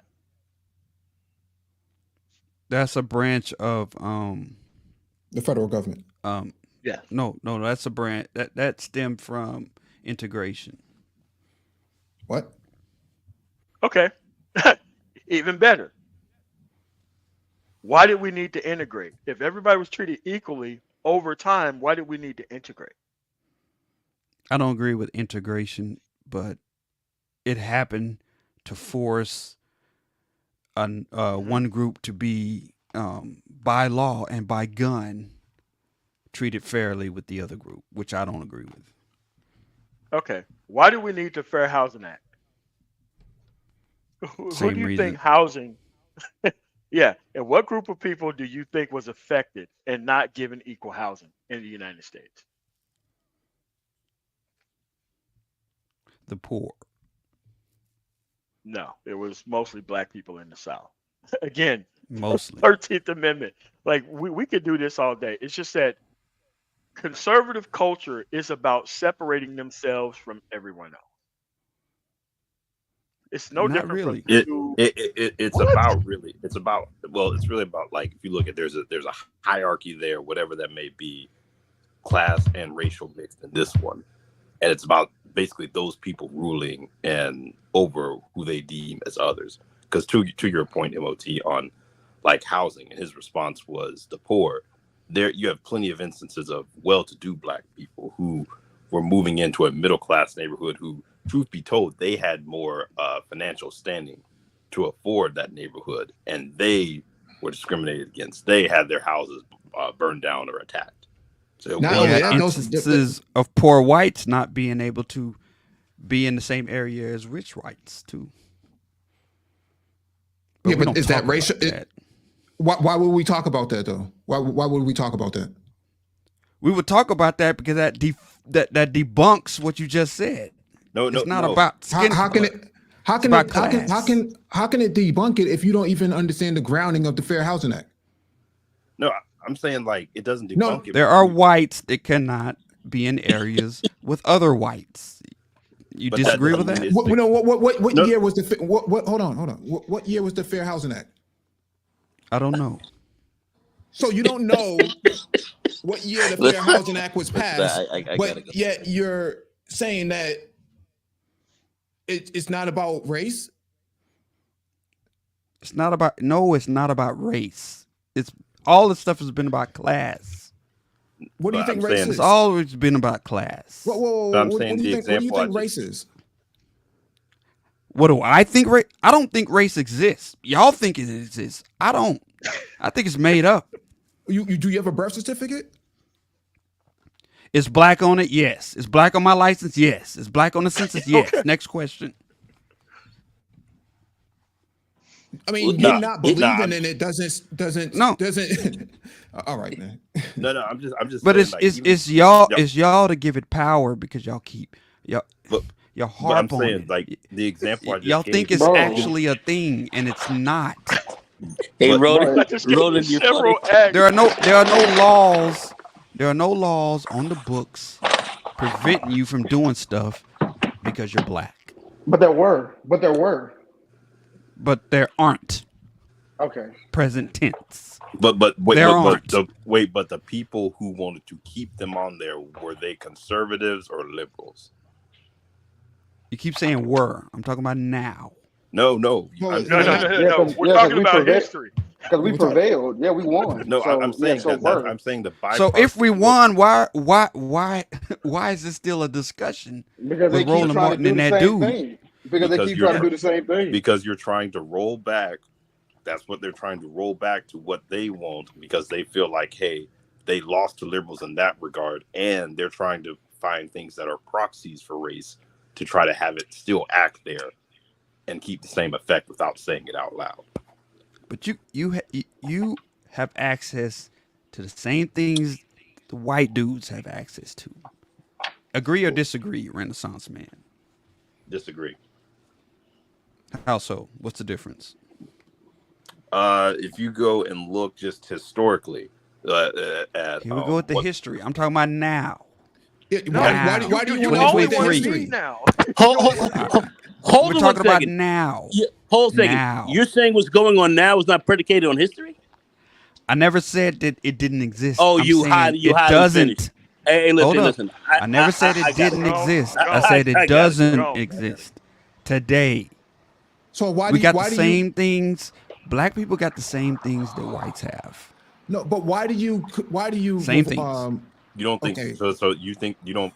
You know there are sundown towns that still No, exist. That no, they don't exist. are you Sundown serious? towns in Because 2023, Renaissance in 2023 do not exist. Vidor, Texas, that's not a sundown town. The- Dude, I drive trucks for a living. I've And never, Oh, so for really? 4 years, I've never been through a sundown town. I've been driving at night. Never had any problems Colorado with has going through sundown certain towns. places at 3 o'clock in the morning. Ever.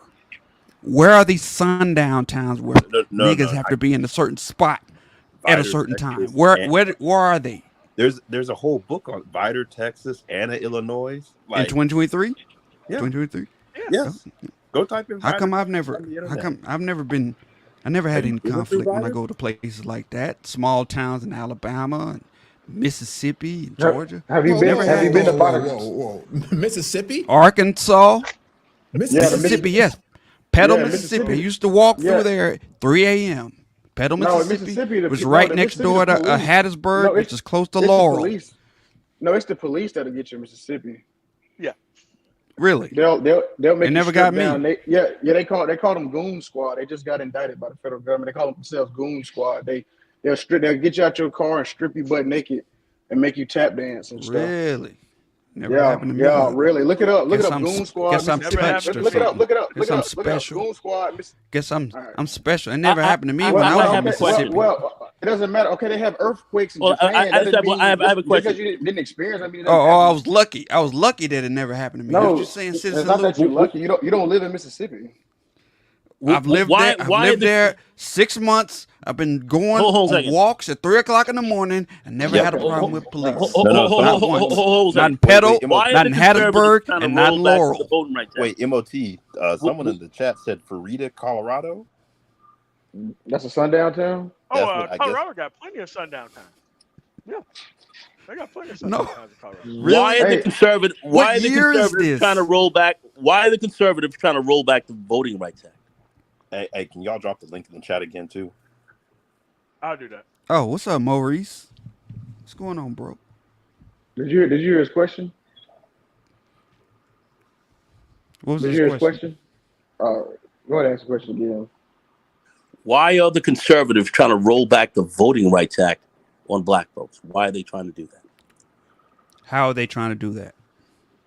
Roll back. What do you mean roll back? You're Are you talking asking me about how they're black trying to. codes? Hold it. You're asking me how they're trying to do that? Is that what you're asking me? Yes. Yes, I'm asking you. Is this Uh, one of those uh, things where uh. you say, Toby well, B. if you Holder. don't know, then you're part of the problem? Is that one of those? Yeah. Yeah. How? Yeah, Tell me how. basically, yeah. Yeah, And yeah, you are that, kind that, of that, that yeah, you yeah, kind of are the problem with that. Yeah, if you yeah, don't Yes. yeah, know, So yeah, yeah. just tell me. if you don't know what So your just side answer is the at, question. How? So now Of you course, so he's now not going to you're answer asking the me. question. yeah, So now Yeah. you're asking. How? So now you're asking we me. gotta do your homework for you. You So gotta Yes, know now I'm what you're your asking me to asking. position is. So educate. answer. So So now you're answer. asking me that. So now you're asking me to educate you. Yes. Basically, Go ahead. Go ahead. Of course, because you're not going to do conservatives it. ain't Of course, you're not going to do it. conservatives ain't educated. So if you're a conservative, this doesn't mean any difference. It doesn't make any difference. How come you don't know this? Why are you not aware of what's happening with the Voting Rights Act in this country? Why are you not aware of that? I want to know what you say the voting right, rolling back the Voting Rights Act is. Oh, well, That's why. I asked you a Because if very I simple assume, question. I've okay, I've I'm gonna go asked you by. a very simple Okay, question. I'm gonna tell you. I'm gonna tell you. Is it has something to do with voter ID? Is it that? Is it? Mike Renaissance man, will you fill this guy in? See, No, there it This is no, is. no, There it no, is. They no. never answer the question. this is No. why I get It's angry. this This is whole why thing You about this is didn't if why you I get don't you angry. didn't know, answer the then you're question. part of the problem, and they You never answer answer the with question. you answer with a question. What are you talking about? You literally said, "Does it have something to do with the Voters' Right Act?" That's not an answer. That's a So, question. no, does it have something to do with This, voter ID? so you don't know. So you don't know, right? I just said 3 minutes So, ago I don't so know. So let's okay. go. So what is it? So, so And you you're don't not even going to know. answer. You're So not going you're to a answer. conservative. So you're a Y'all never conservative. So you answer. don't know You what's never going on. answer the question. If you Yeah. So we're don't not going know, to then you're educate you. part of the problem. But I'm not going to Yeah. answer the Just question. yeah. Just don't. Yeah. Just go No, ahead Just and I mean, tell mute up. because me. everything Tell me becomes a education. tweet-sized version Yeah, we're of gonna have to rolling educate you back throughout the the whole Voters' stream. That's Right why. Act is in a tweet-sized version. Just tell me what it is, and we can have Meet the us have. conversation.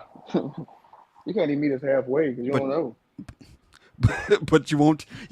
Y'all, y'all niggas never do this. Y'all never answer the question. You never answer the question. Rolling Yeah, but back you're not voter answering any rights. question. You're not answering any questions I have either. answered questions, sir. When we want to go back to history, you want to ignore the history. You want to focus on the modern day. Now we're talking about the Because y'all modern day. You stuck in still history. I want to talk about modern day. We talking about Wait, modern If day, it's wait, an but wait, you don't if it's know. still You an don't know what's issue, going you on. could tell wait, me it's an issue wait. today, One question. not 60 years ago. Wait, what do you consider not like modern? Like, what do you consider not like too far back in history? Because yesterday is technically history. So, like, what's the cutoff for Okay, you there?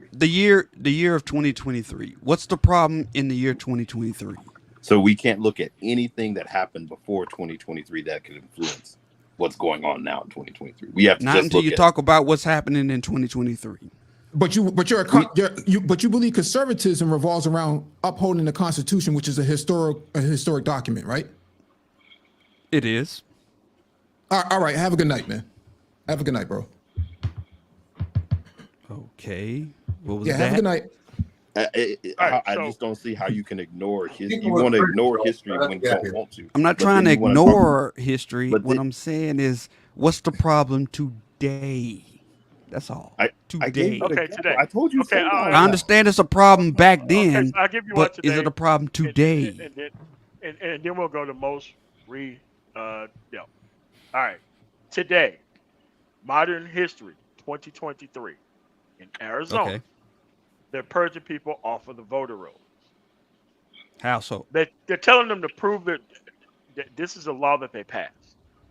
A law that they passed to actually purge people from the voter rolls. Because purge people from the voter rolls once you show up there, because they don't let people know that they've been purged from the voter rolls. To me, I think when you purge somebody from the voter rolls, like me, if you get a provisional ballot, somebody should go to prison for natural life. I'll give Period. MOT. I'll Uh, give you one better. The state of Alabama is literally had to go to the Supreme Court and are literally trying to take away a black voter, basically trying to gerrymander so black voters do not have a district. And the Correct. Supreme Court, the North far Carolina did right the same Supreme thing. Court, literally came out and said, no, you have to give a district, and they still are ignoring it. And Yes, still, yeah. because what Clue is doing is just like I don't want to talk about history. I want to talk about the here and now. But the here and now is based on the actual history. You do understand if you get a ticket and you go to court, you can't go to court and say, I don't want to talk about the ticket I got 2 weeks ago. Let's talk about right now. That's Okay, exactly what you're doing with every single thing that we're actually saying or even bringing up. It's like, I don't want to talk about history. I just want to talk about right now, 2013 at damn near midnight, Eastern time. Well, you have to but bring up the history. I simply ask, what does it mean rolling back I just gave you voters' No, bro. I Here's just rights? the gave you an example. I But bro, simply but all here's asked right, that, and but I see got you no go. answer. I got No, if man, you don't know, because then it's blah blah because it's blah. not that simple, bro. That's the whole point. It's a myriad of things. It's all types of things that they're What, like doing. voter ID? That's not the No, only no, I thing. gave you the example of the district. They are literally trying to say black voters should not be represented in one of the 5 districts in Alabama that determines House seats. Like, Yeah, you keep bringing So so you so keep in the bringing up past voter ID. election, so in the past election, were black voters not represented? not based on how they should have been, based all right. on the census data and how the districts they did not have adequate representation. No, Yeah, the Supreme Court Alabama. said that. They just the Supreme Court just found. Yeah, like you said, Alabama was found diluting black people's votes by district and Yes. gerrymandering. And then All right. MOT just told you about that they purged the voting rules. So you keep on Yeah, this yeah, voter ID, but we're giving you yeah. Like no everything. one is even It's talking literally about like that. it's like 30 ways they can do it. It's all types of things they can do. They're doing throughout 26 states. And it only All right. negatively affects black people, right, Lou? It affects everybody. It It affects affects everybody they Affects want everybody. it to everybody. affect. So it's It, not it a affects race thing. it It's affects not a race everybody thing that if it they affects wanted to everybody. affect. No, but black It's people not a Okay, are so race let's go thing to affected. if Mo. it affects everybody, right? Okay. No, but black Uh, people are affected. let's go to Mo But research. everybody's Hold on, affected man. too, All so right, it's Thank you. not a wait, So, man. black thing. We moving on. Go ahead. Oh, we're gonna move on. Oh, okay. Go ahead. Yeah, I mean no, no, no. that's what the whole said. Somebody else The is whole about to said My was talk. bad. All right. What's Hey, going on, what's Mo? up? Hey, what's up, MOT man? What's going on? I follow you, Salute, man. Hey, thanks Maurice. for having me on here, bro. I want to ask a question because I heard someone, I don't know who that was, and said that I can't identify myself as a black conservative. I mean, basically Yeah, saying that was me.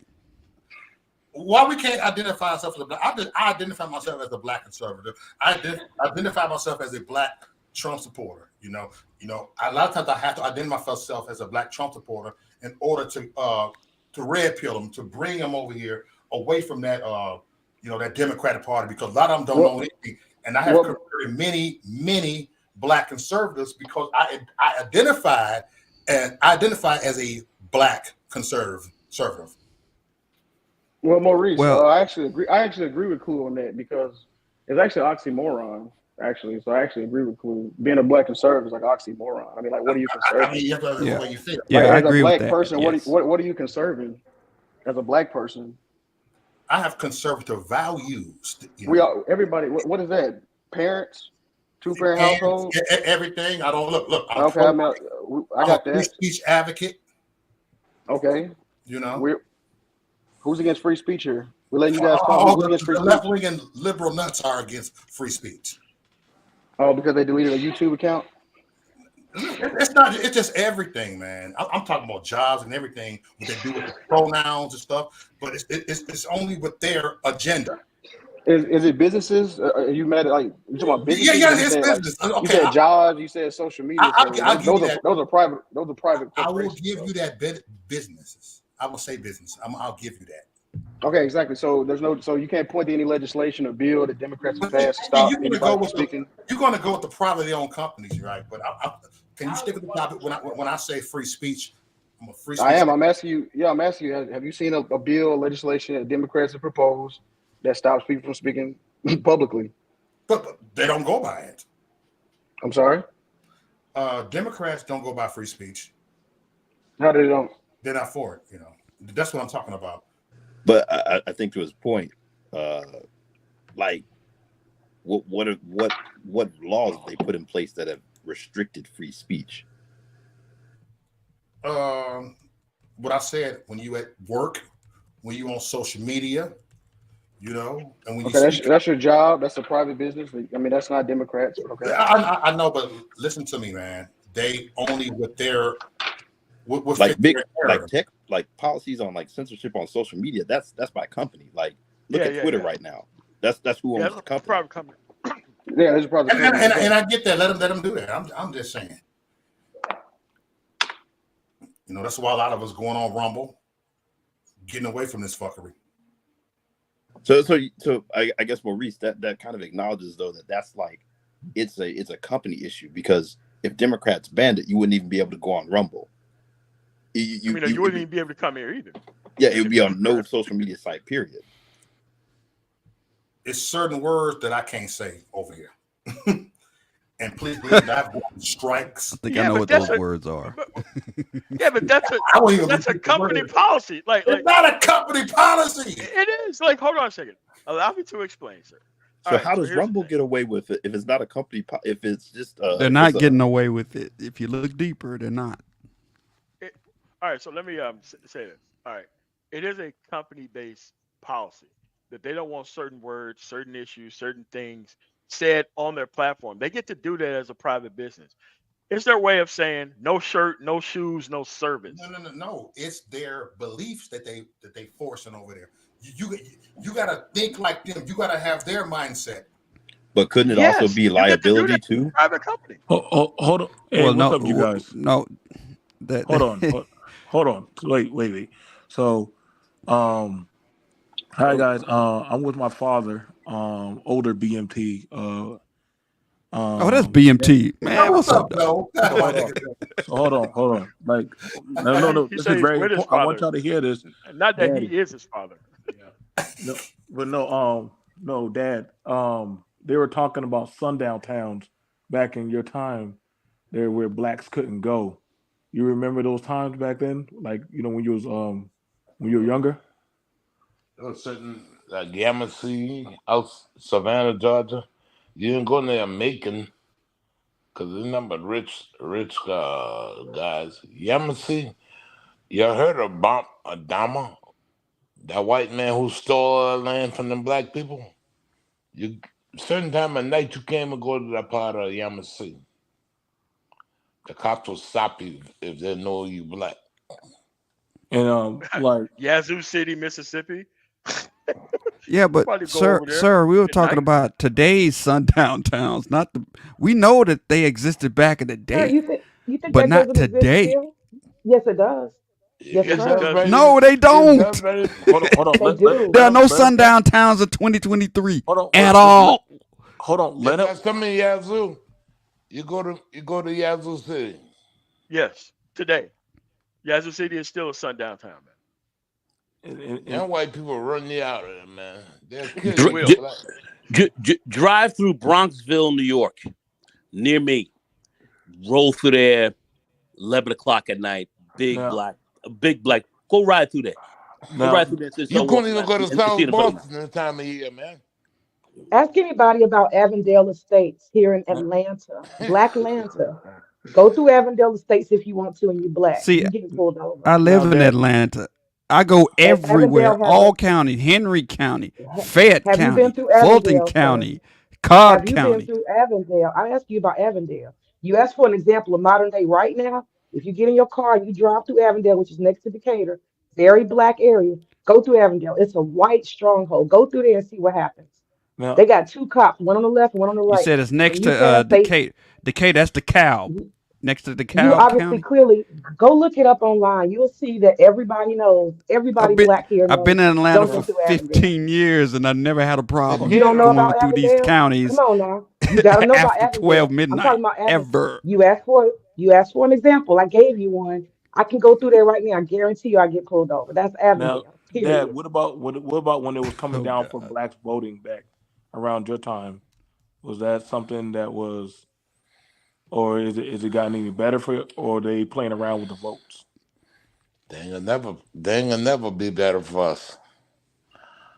Because for number one, they don't even want us to vote. They are districting off towns that I don't know, man. Especially they're fighting in Georgia for voting, and the white people stealing the black vote. Lies that they're taking out the graveyard. That's in Mississippi too, man. And you're in Mississippi also, aren't you? You live in Mississippi. Yeah, I live right there. I live in the Delta, And and we ride around with our guns like any Oakland man. So I don't know where y'all come from. My gun is in my truck now, loaded. Daddy, you got some people who say they act about being conservative when you have blacks that are Democrat. Do you think? What do you say about that on the blacks that say that they are Republicans versus the Democrat? Oh, I can't say 'cause I got some of them in my family. Shit wrong with you, man. You can't be threatening them. Nah, man. I got them in my family. Half of my family is Democrat and half is Republican. I'm Democrat. Now, Okay. wait, Huh? BMT, do you mind asking them when they became Republican? Like, were these older people who've been Republicans, like, kind of like before the switch happened? Or are these people that recently They became be Switch. Republicans? ran into What What money, brought that? switch? man. Hold up. What switch? The switch is Wait, when they start getting some like money. yeah. You know what I'm saying? Once they start making money, they change over because they think they're better than the next one. Okay, so they're The great exactly, they're switch. recent ones. The Yeah. Democrats and the Republicans switch places. That really happened. Yeah, it did Every day. after the Voting Rights Act because the all right, so if you look at the actual Thank you, Daddy. presidential maps, they Is he my man were telling voting me? for the Democrats, and then they switched over to the Republican Party shortly after the Voting Rights Act. That's what happened. That's what they Right. mean by the actual Yo, this switch. is funny. The Okay, switch. Ain't is nothing Clue funny, still man. You live long enough, The you'll find out. switch. Yeah, The yeah, yeah. He's switch still has here. been defunct. Been No, defunct. like you got Debunked my many dad times. literally had been there for a long time, bro. Like he's been there and made and walked that walk, man. Like Nah, this man. it's cool, man. So But look, listen, I was coming up here real quick, you guys. I just wanted to share details about the Voting Rights Act. Not the voting rights, but the rollback of voting rights. That's what it's generally being called, rolling back voting rights. This it's happening in the South. I don't know where you live, Clue, but in the South, it's Atlanta, being fought Georgia, as a okay, the well, you But you should South. said know that you then. lived in So Mississippi for 15 like 2 months. years. oh, well, 15 Clue, you already years. know the answer. Okay, so you let me refresh your memory because you're acting like you're not aware of any of this stuff that's going on. Okay, so you're in Atlanta. That's I'm not perfect because acting. this is where. But listen, well, you're behaving as if you don't know what's going on, and so I'm gonna give you a perfect example because if you're actually politically engaged, you'll know exactly what I'm talking about. Have you heard of SB Senate Bill 202 here in Georgia? Have you? I have Yes or not. no? I See, have that's the not. problem. You're not aware. That's the thing. Okay, so let me inform you. I have been a Democrat for more than 20 years. I have been actively involved in every campaign, senatorial, governor, as far as anybody, and presidential, as far as anybody, Stacey Abrams, all of that, Democrats are concerned. Been very active fundraising and campaigning. That's me. Okay, so I'm very aware of all of these political things. So in 2021, SB 202 it's not strange, it's not uncommon. See, in the southern states, Georgia tends to lead the pack. We create the obstructions to justice, we create the obstructions to voting rights, and then Mississippi, Alabama, Louisiana, all of them start to follow whatever Georgia lays out. We are the leaders of the South when it comes to voter suppression. So in 2021, they came out with SB 202.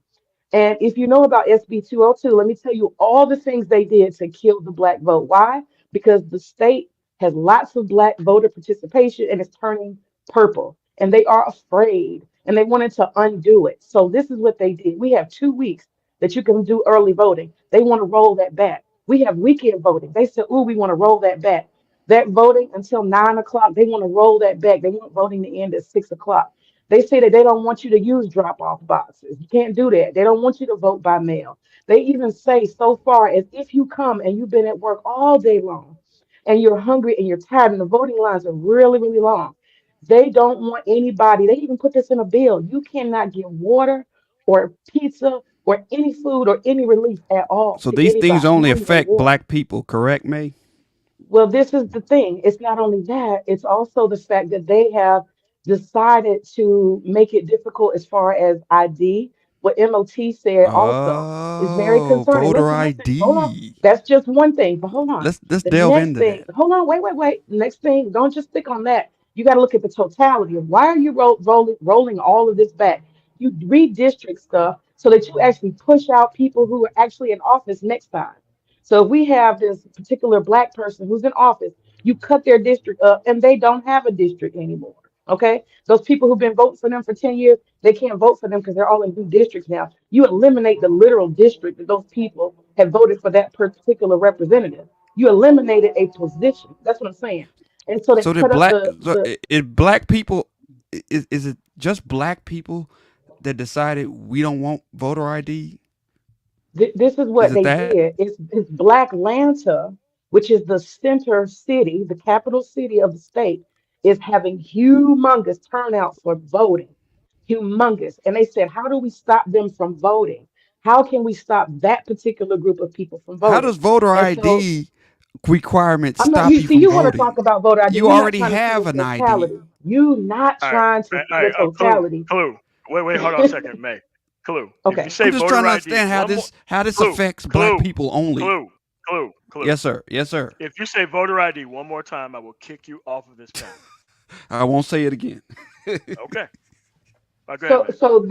okay, absolutely. So that's what I'm saying. And there's so much more. There's other things like, for example, they used to say that if you had an ID and you showed up to vote, and it was not your exact poll place, right? You know, you're supposed to have one place that you vote. They used to let people vote wherever they showed up. If it was close to work, they would let you vote and they would let it count. Now they say if you're not voting in the one district voting location precinct right by your house that you've been assigned to, your vote does not count. And they didn't tell people stuff like that.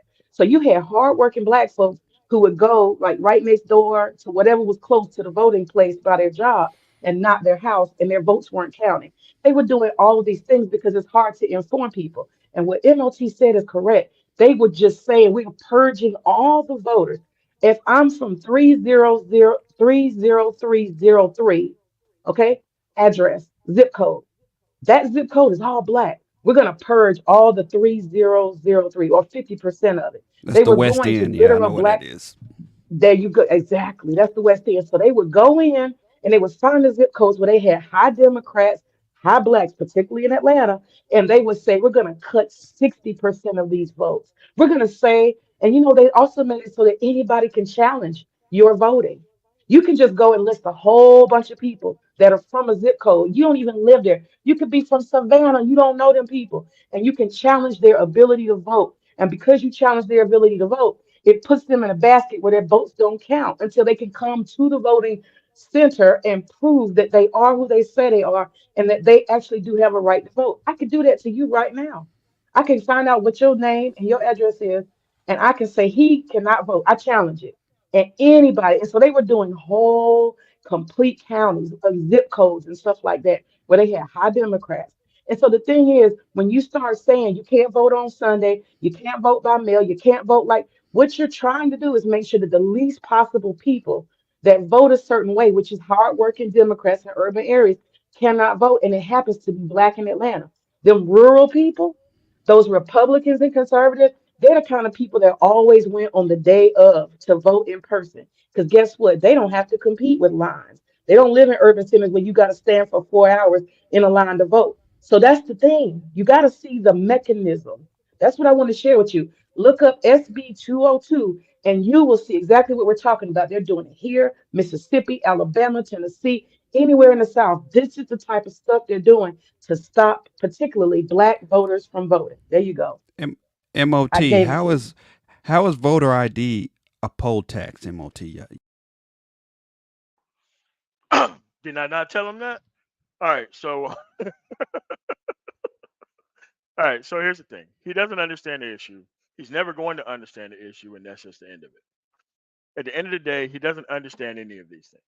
And no matter what it is, you can always come to a conversation with no information, and everyone has to actually keep you up to date on everything.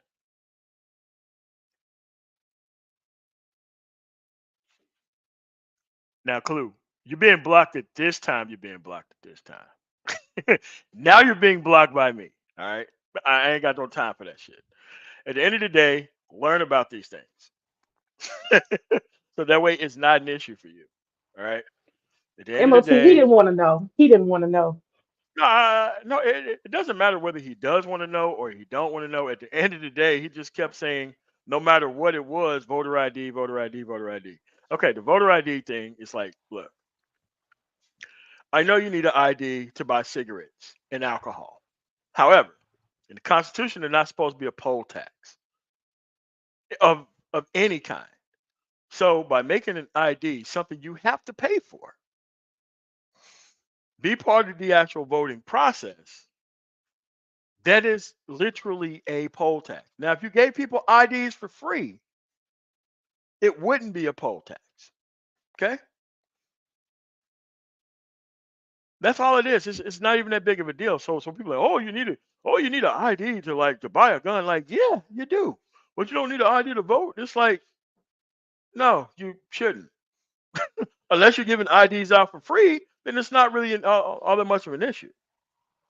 You know, the thing is that the fact that he lives in Atlanta and all the hell that has been raised in this state over Senate Bill 202 and that he's not familiar with it, that tells me he's not actually a very informed. That tells me he's not very informed person when it No, comes that's cool.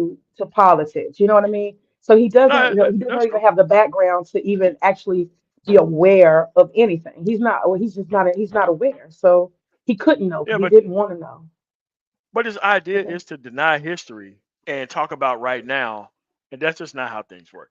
At the, at the end of the day, just get your people out to vote. And if you don't vote, I don't care. Like I said, Colorado works fine.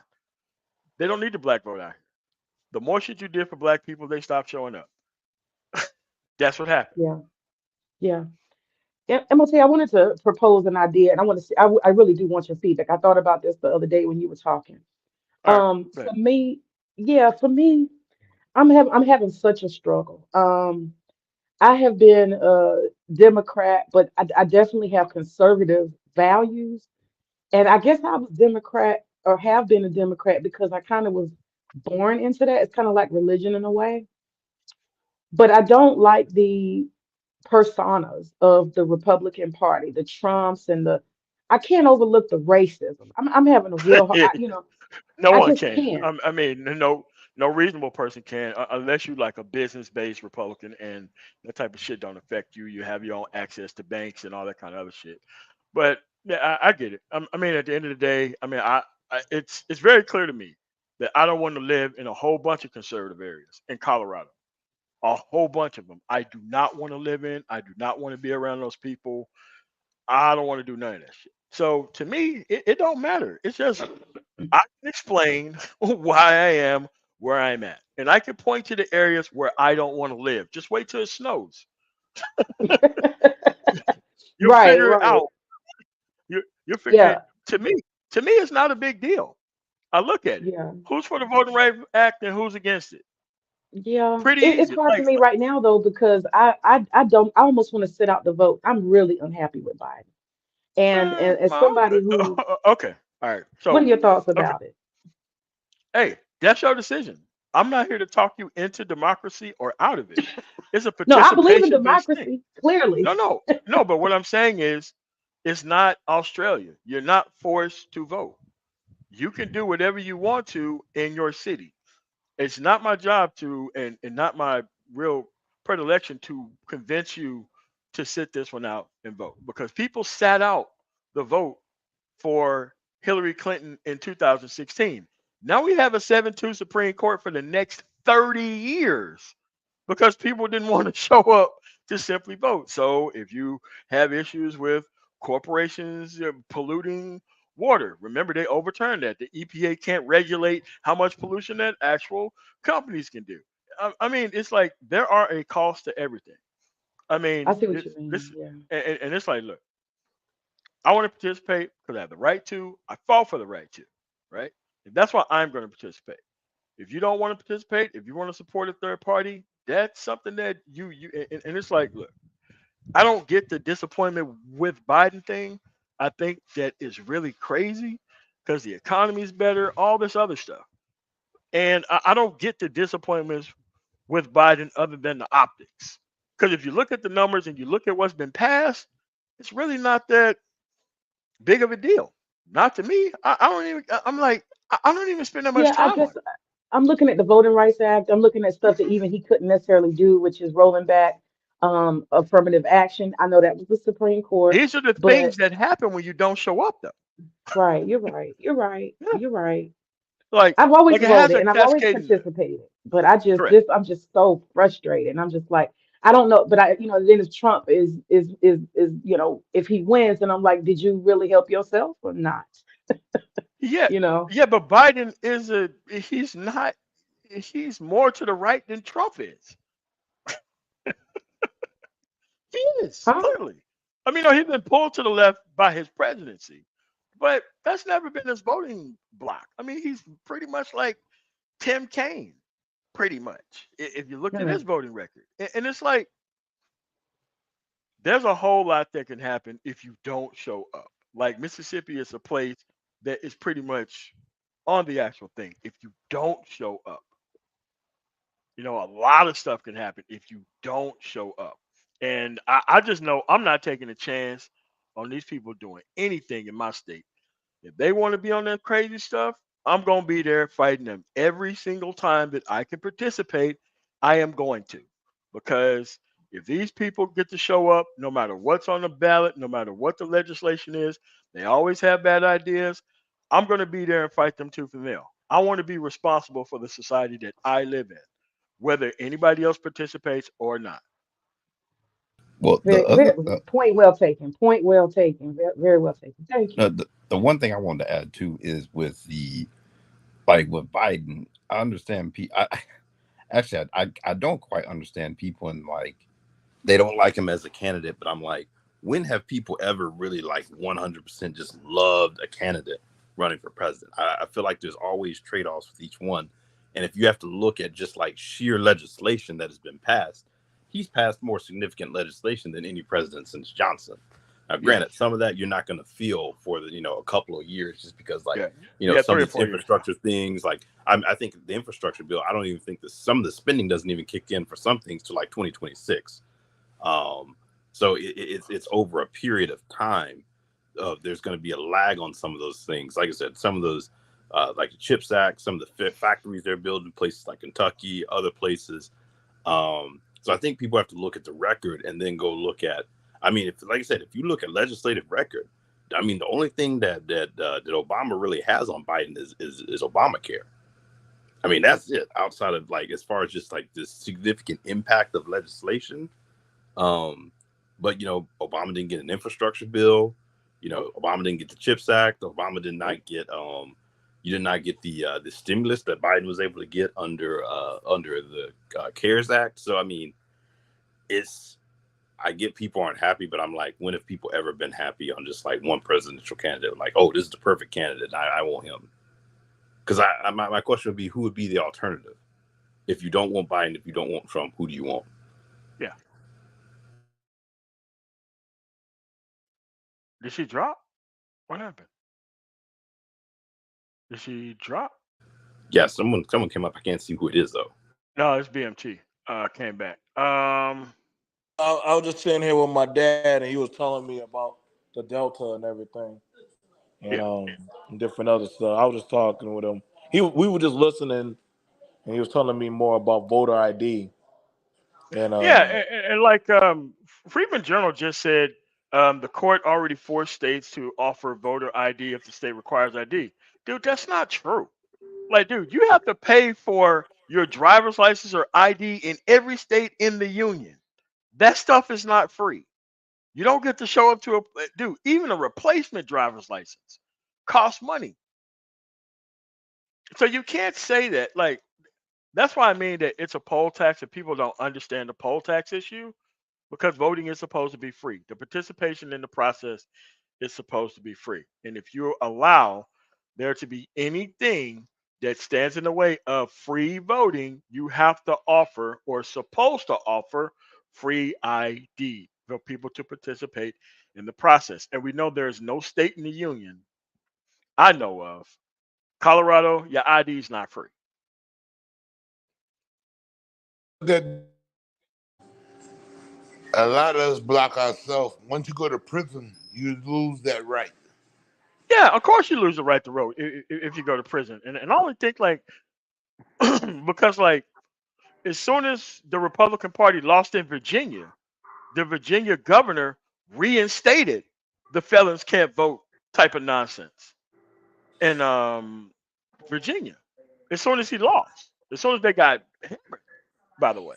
And Florida has never really restored those people's voting rights because Governor DeSantis, I think he blocked the bill in order for that, even though it was passed.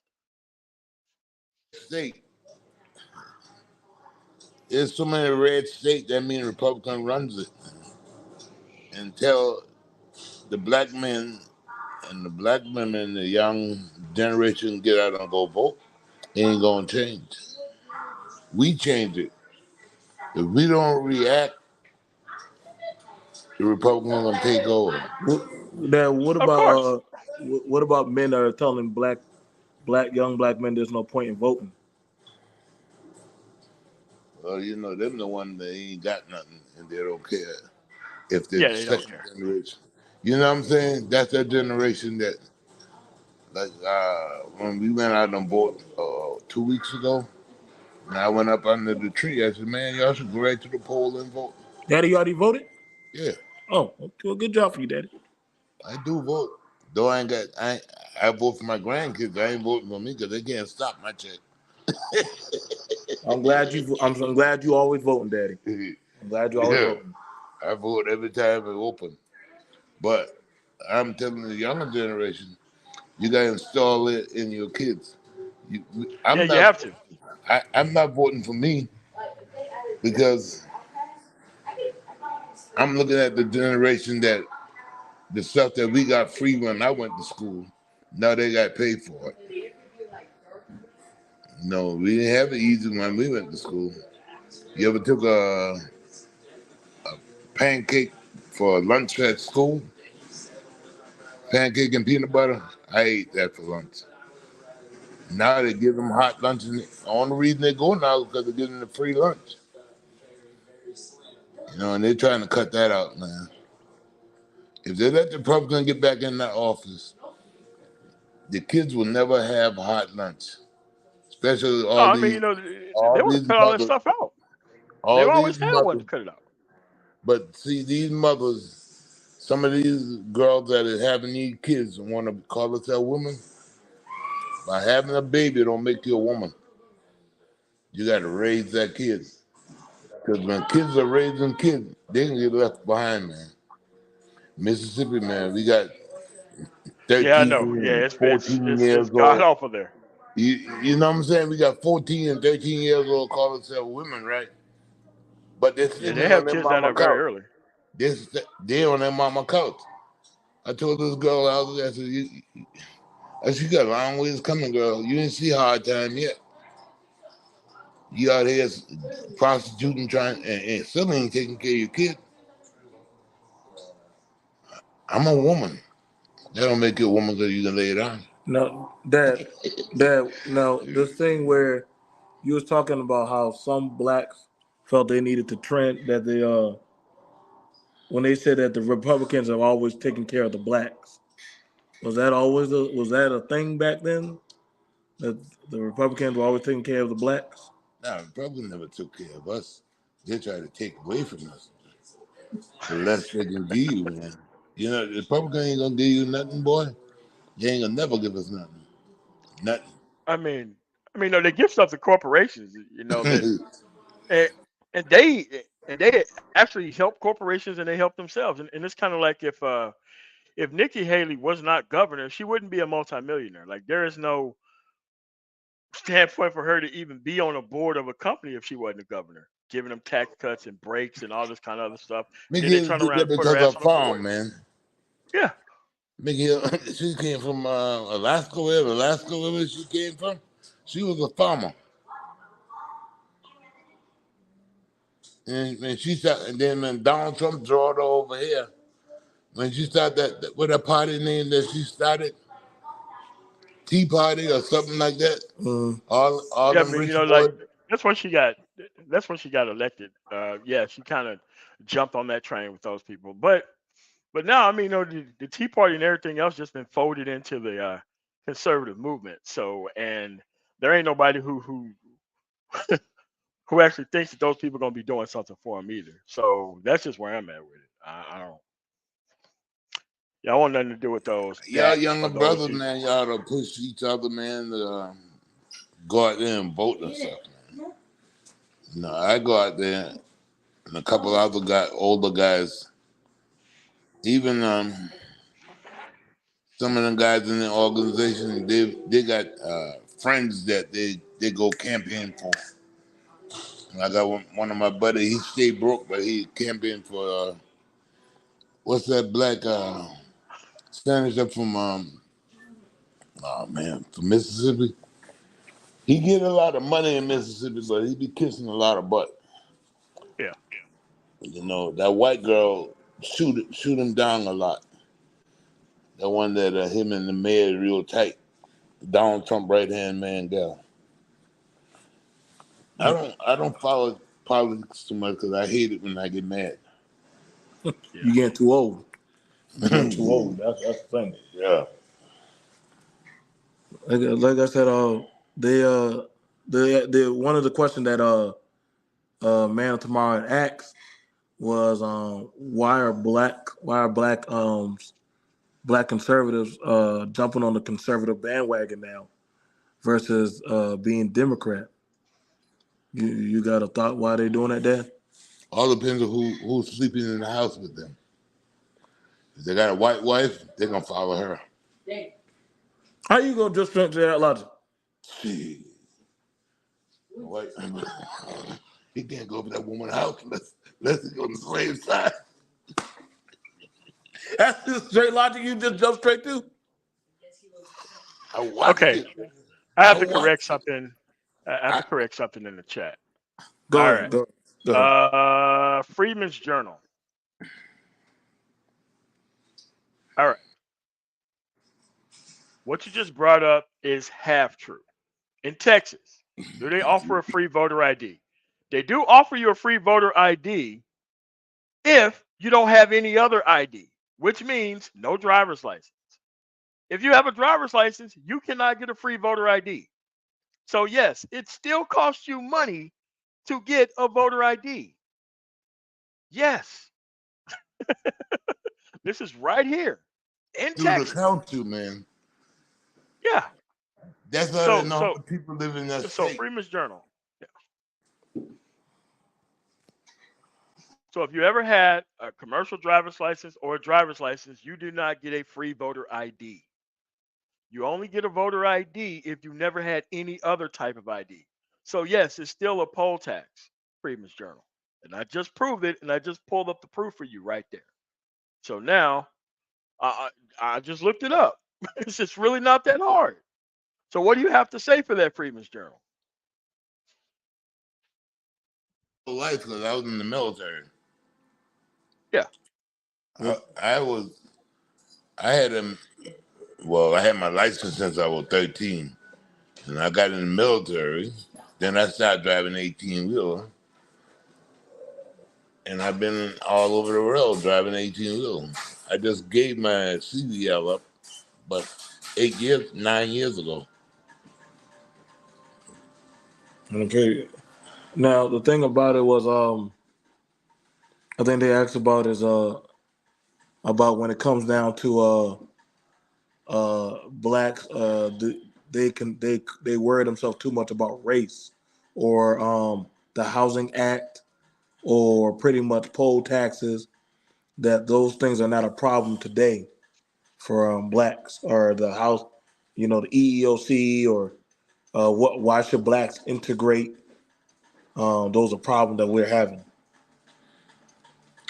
That's not a problem, because it's just like they make it a problem because a lot of black people can see stuff that they need to do.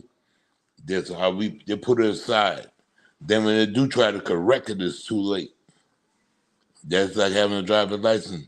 You know you got to renew it every 4 years or 3 years. right? Mhm. And they don't get it corrected, and then when time they need it, it's no longer no good. So they give them hell because they let it. A lot of people have to do the whole test all over because of the simple reason being they lost their driver's license. Was integration a bad thing for us? Nope. We had to beat up a lot of white people, but it wasn't a bad thing because they found we wasn't giving up what we worked for. When they integrated the school in Beaufort, South Carolina, I beat a lot of behinds, man. You know, and that was we started the integration in Beaufort, and then we went to Atlanta. Then we came to Savannah. Mm-hmm. So I was born and raised right not too far from here. You know, and I go there now, and the white people done took that whole island because of people sleeping on what they should keep their eye on. The white man is not taking stuff from us; we are giving it to them.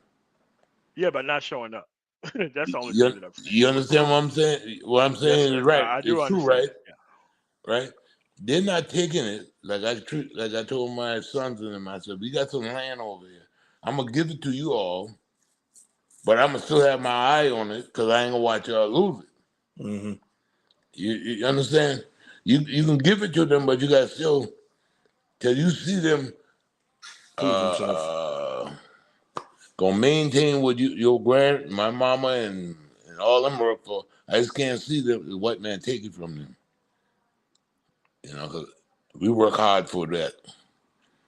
You know, a lot of young kids, their parents die, and the white man show them $20,000, $30,000. They just Sell it. give it away, and they find the white man build a mansion, build a mall on it. And he said, "Man, he only gave me 30,000. Now I can't even go in at a housing complex." You the dummy. You don't sell land. Two things don't get old: money and dirt. As long as you got that, you got money. I think one of the things about it was they were talking about the EEOC blacks that's not right that they force companies to allow blacks or other races in them or other into those companies. Well, I don't think it's a bad thing. It's just like somebody give you something and you don't know how to handle it. A lot of people can't take power. Mm. And I hate to say that, a lot of us can't take power. Because me and my friend up there in Mississippi, we were going to I do landscaping. And I taught my friend how to do it. But since he got a lot of dirty money, he could have buy more equipment than I could because he had to do something with his money. But I still get the money back out of him because I'm smarter than him.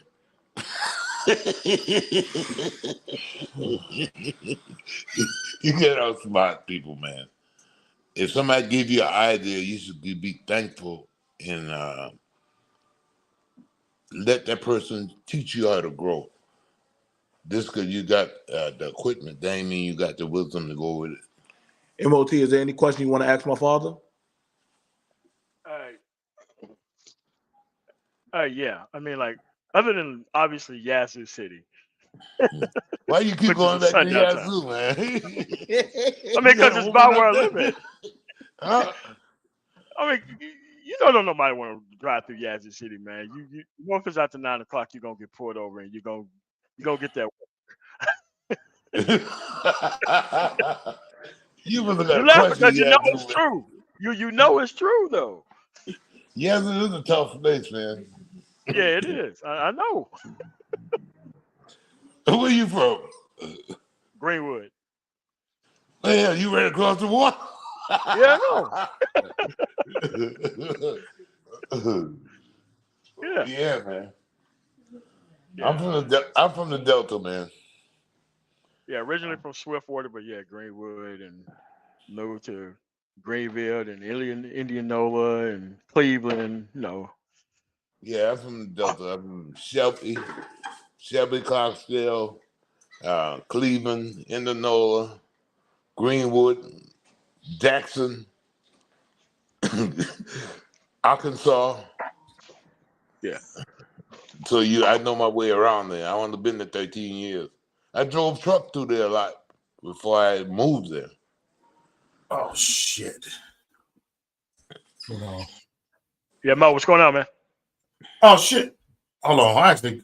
Yeah, I'm pretty good, man. What's up, man? What BLT? Are you still on there? Yeah, No, yeah, yeah. It's I'm probably right. just on Yeah, there. I'm right here. With y'all sitting up here with my old man, and you know what I'm saying. If y'all want to ask question, I know you a conservative, Mo. If you want to ask my father, if you want to ask my father a question, he will definitely answer. He will definitely answer. A lot of my ideologies of where I get my thinking process come from him. So, Okay. so And you already know BLT. You're my brother, man. So hey, man. yeah, of course. I rock Hey, heavy look, that's with my you. pops too. You my brother. That's my pop too. Okay. So just ask. So like I said, y'all can ask him a question. Y'all, like I said, he's done walk the walk, man. So if y'all want to, he ain't going to sugarcoat it. Hey, 1 minute. DLT, 1 minute. Greenwood. Yes. Greenwood. Where you at now? Right here? Nah, I live in Colorado now. I moved to. I Colorado, ran all through. where you at? That's my stomping ground too, man. Yeah. I drove 48 states, so I know I've been all over the United States. Yeah. I've been in 38 countries. So what country you on the rock to?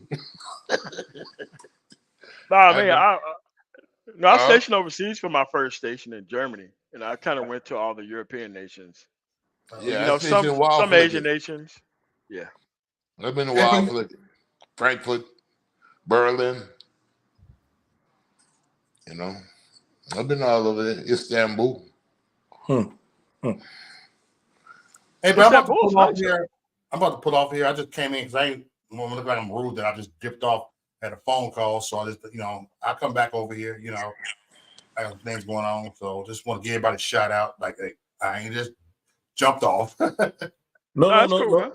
no, no. It's all good. Like I said, I would. I know. MOT wants to set up a conversation with my father sometime. Yeah, I can't wait for that one. Yeah, I mean, because I Like, want to talk about like the history and like all the places we I'll share it went to my and how. community post. So Yeah, I we can do that like Friday or want to something. see this. now, do y'all feel like I said, one of the things why I definitely, like I said, I don't like when people tell me stuff about the history. I do go back and fact check it with my father because I'm like, it's not like he wasn't there to go watch these things happen and unfold. So that's why some of these things that I was like, wait a second, that don't make no damn sense. And then my dad gets to hear it, and he'll be like, no, y'all gonna have to try that again. Like, y'all gonna have to try that again. So that's why some of these narratives, like I said, they don't be scratching or making any damn sense. Like I said, it's definitely stuff, but I definitely my old man definitely he appreciated the conversation. MOT he Yeah, no problem. appreciated it. Because I want to go over the history because people think that people in Mississippi was just like some pushovers and like everybody was getting like mega Everest and stuff. Like, nah, man, like that, dude, that really didn't happen to everybody, man. I mean, it did happen, but it happened in secret and it happened very cowardly.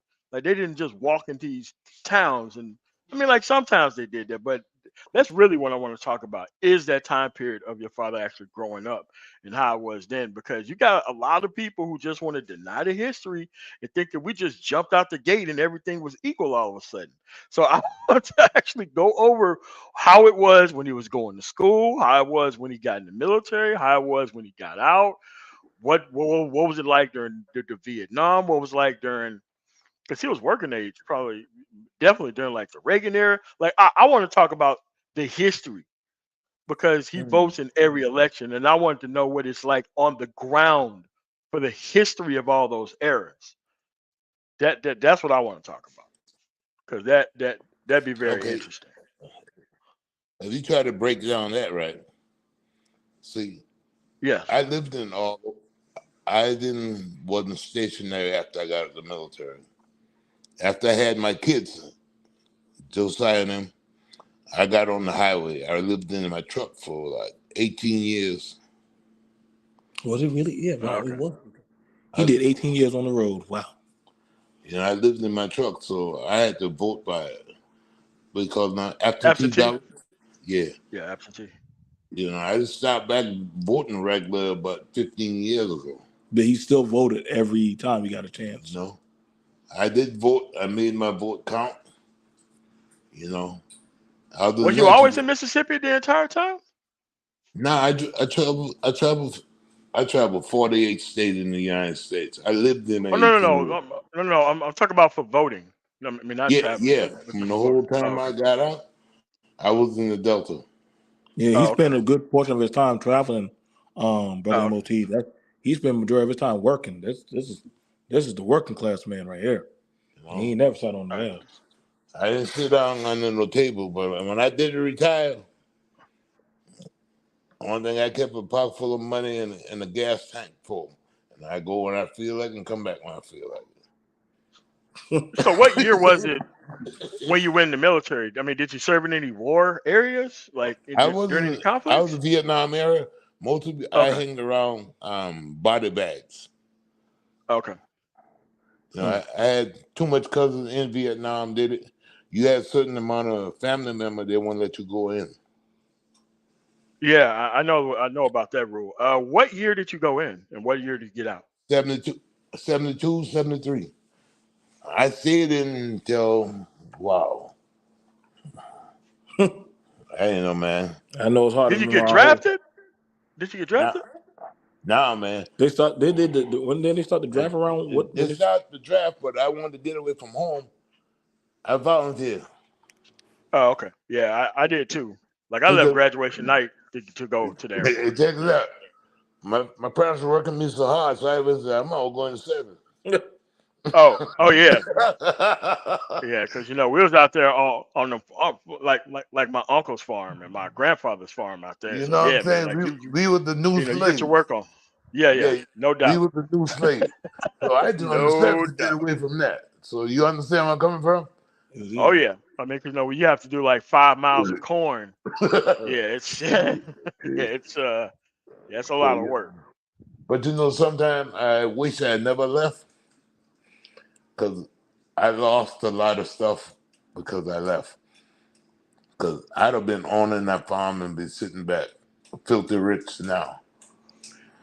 A lot People of don't stuff. understand, man. Like a lot of these farmers be just sitting back chilling, man, and they don't understand it. Like when you go out to like Utah and places out west, like Oregon and places out west, you see these people just straight chilling on these farms. They use all these Right. immigrants to do all the work, and it's like these people are really just they The living it Mexican up, man. the Huh. Mexican doing the work and they're spending the money. Yeah. They're riding on the Yes. big trucks, sitting and drinking in the coffee shop. Yes. And complaining about the immigrant. Nah, man, they love immigrant man because they ain't gonna pay them no money. Hey, All them right. them the So new them the hey Mississippi, hey your town there, Yazoo and oh, Greenwood. and You trying to No. put him in Yazoo? He ain't in no Yazoo, Dad. yeah, yeah, yeah. Check this out. Yazoo and Greenwood, all the blacks in that town, they got billions of dollars because the white farmers brought all the Mexicans in and fired them, and they won that court case. Yeah, they did. Yeah, that You was in heard that? Sunflower County. Yeah, Yes, you that heard was in that? Sunflower County. Yes, I did. And a lot of people don't know about those. A lot of people don't know about those court cases. But what I don't like? They got that black farmer thing, right? Was it talking about the Black Farmers Association? They ain't number thieves. I That mean, guy tell me, because a lot of those farms associations hook up with these people who sold people bad seeds, and they end up losing their farms anyway, even though that yeah, was recommended by these organizations, and they never really Right. got in any trouble for it either. but this guy, every year he was telling me send him $500 to be a member. But I remember you told me don't join. You said Yeah, don't join. I Oh, told him oh I no, was you don't paying for join my any of those mom. organizations. Yeah. I was paying for my mom's, right? I said, man, this been almost 8 years, Yeah. man, and you ain't sell the case yet. I said, I done bought a couple of acres of land. with the money I seen sharkskin suit you wearing. I done paid for a couple of them.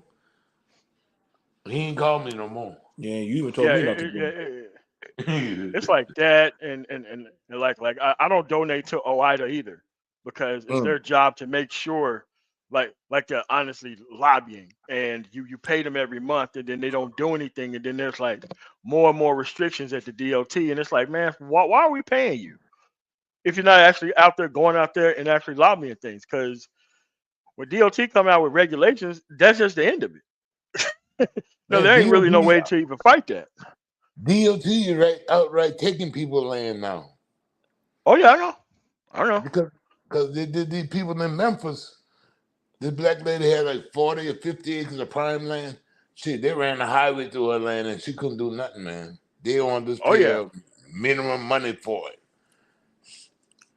Yeah, they She, always give you far below value for it. I mean, they've always done that. Whenever they eminent domain and just take somebody's land, they always give you far less than actual. You are right about that. you know, I got a buddy in Buford, right? You know what Proud Island is, right? Yes. Okay. My buddy lived right on the opposite side of the river. So these filthy rich crackers want to put a bridge across and come right dead through their land. They're offering him $1 million. I said, ain't no money. I said, you ain't gonna never be able to sleep once they bring that road across there. You'll be hearing that damn them cars and them trucks All night every day. long. And you'll be bringing all the drugs and all that stuff right straight across to the island.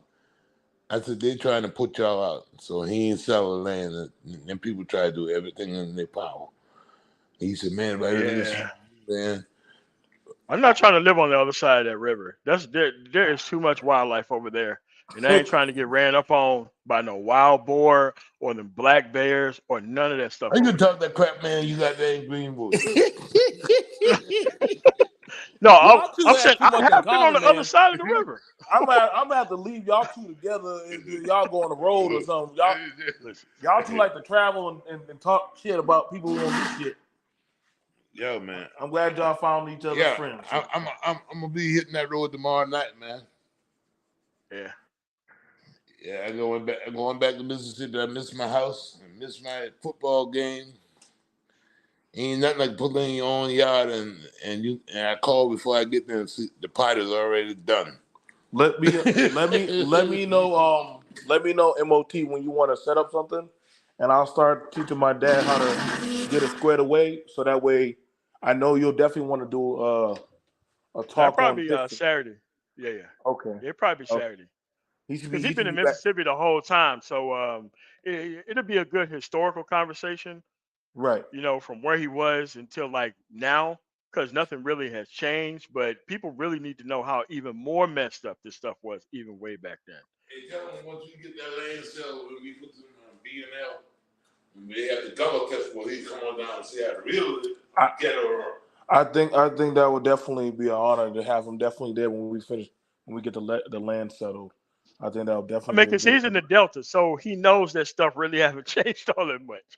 right, So right. yeah, I yeah, and I think it's good that you know what I'm saying, because he can help bridge that connection of things that you've been talking and addressing, and he's correct. actually he's seen the he's actually got to watch it from where it was then to now.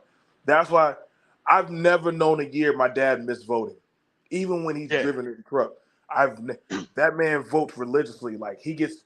That's one way to piss him off, is not voting or politics. Like he is a diehard about that. I mean, because you're giving away the previous gains of the last generation when you decide to not quote unquote participate. Because these people are waiting for you not to participate so they can take Right, things from you. right. That's why I participate all the time. It doesn't cost me that much to stand in line for 45 minutes. Like, I sit here and wait at some shippers for 2 and 3 hours. I can easily go and just sit in line for like a period of time so that way I can vote. Yep. He'll. I've seen him stop us all from working. Hey, it's voting day. Yeah. Okay, get your asses in the truck. And he said y'all can sit there at the library or y'all can sit there at the restaurant, but y'all gonna vote. And literally, Tells everybody I don't see him load up the truck, the van, doesn't matter. Because he understands from just like how you were saying, from those who didn't get the vote or were suppressed to vote to those who are telling people not to vote. And so it's a lot of sets. There's a lot of things he can disseminate. He's done traveled, all that set stuff. Even when I was traveling around the U.S., he made sure I voted. Even when I was outside of the country, even as a soldier on deployment, you still can vote. You can still vote. Like it just takes. We all have. There's all types of processes to vote and different stuff like that. So he's very well rounded. I can't wait to have y'all have that conversation. I think that's going to be a really good conversation that I think everybody will enjoy. That you can actually tap in and ask those questions. I trust that you'll ask some good questions. So I'm gonna get back with my father, and I'll definitely get back with you. Just let me know, All right, MLK. all right, cool, man. All right, I want to thank you guys for coming on and staying through here this 3 hours. I'm not sure when I'm going back to work, but yeah, you have to understand that not being up to date on these things, that's on you. No one should be tolerating the conversation of people who just don't understand history, don't want to acknowledge history, and you have to understand. Look, if you don't want to participate, don't. I know I'm gonna participate every single time. Look, I want my voice to be heard every time. You're never gonna hear me talk about, oh, woe is me, the black vote. Like, dude, I don't care about that. Look, listen. If you want these people to make things worse, you give them free permission to do that by not participating. These people can't wait to make things worse, even for their own people. So that's why I participate. And you have to understand that these talking points, dude, it's much easier to just learn this information and keep it learned. Learn this information and keep it learned. It's so hard to dodge this information nowadays. But people do it for some reason. So I want to thank you guys for coming through. From the man tomorrow, president of the Black Manosphere. That's right. Because we want to have conversations about things so that way we can progress and make better decisions and more participation. It doesn't take a lot of nonsense to just talk about women all day. I ain't got no problem with it. So, well, thank you guys for coming through. And you guys have a really nice rest of y'all night. Peace.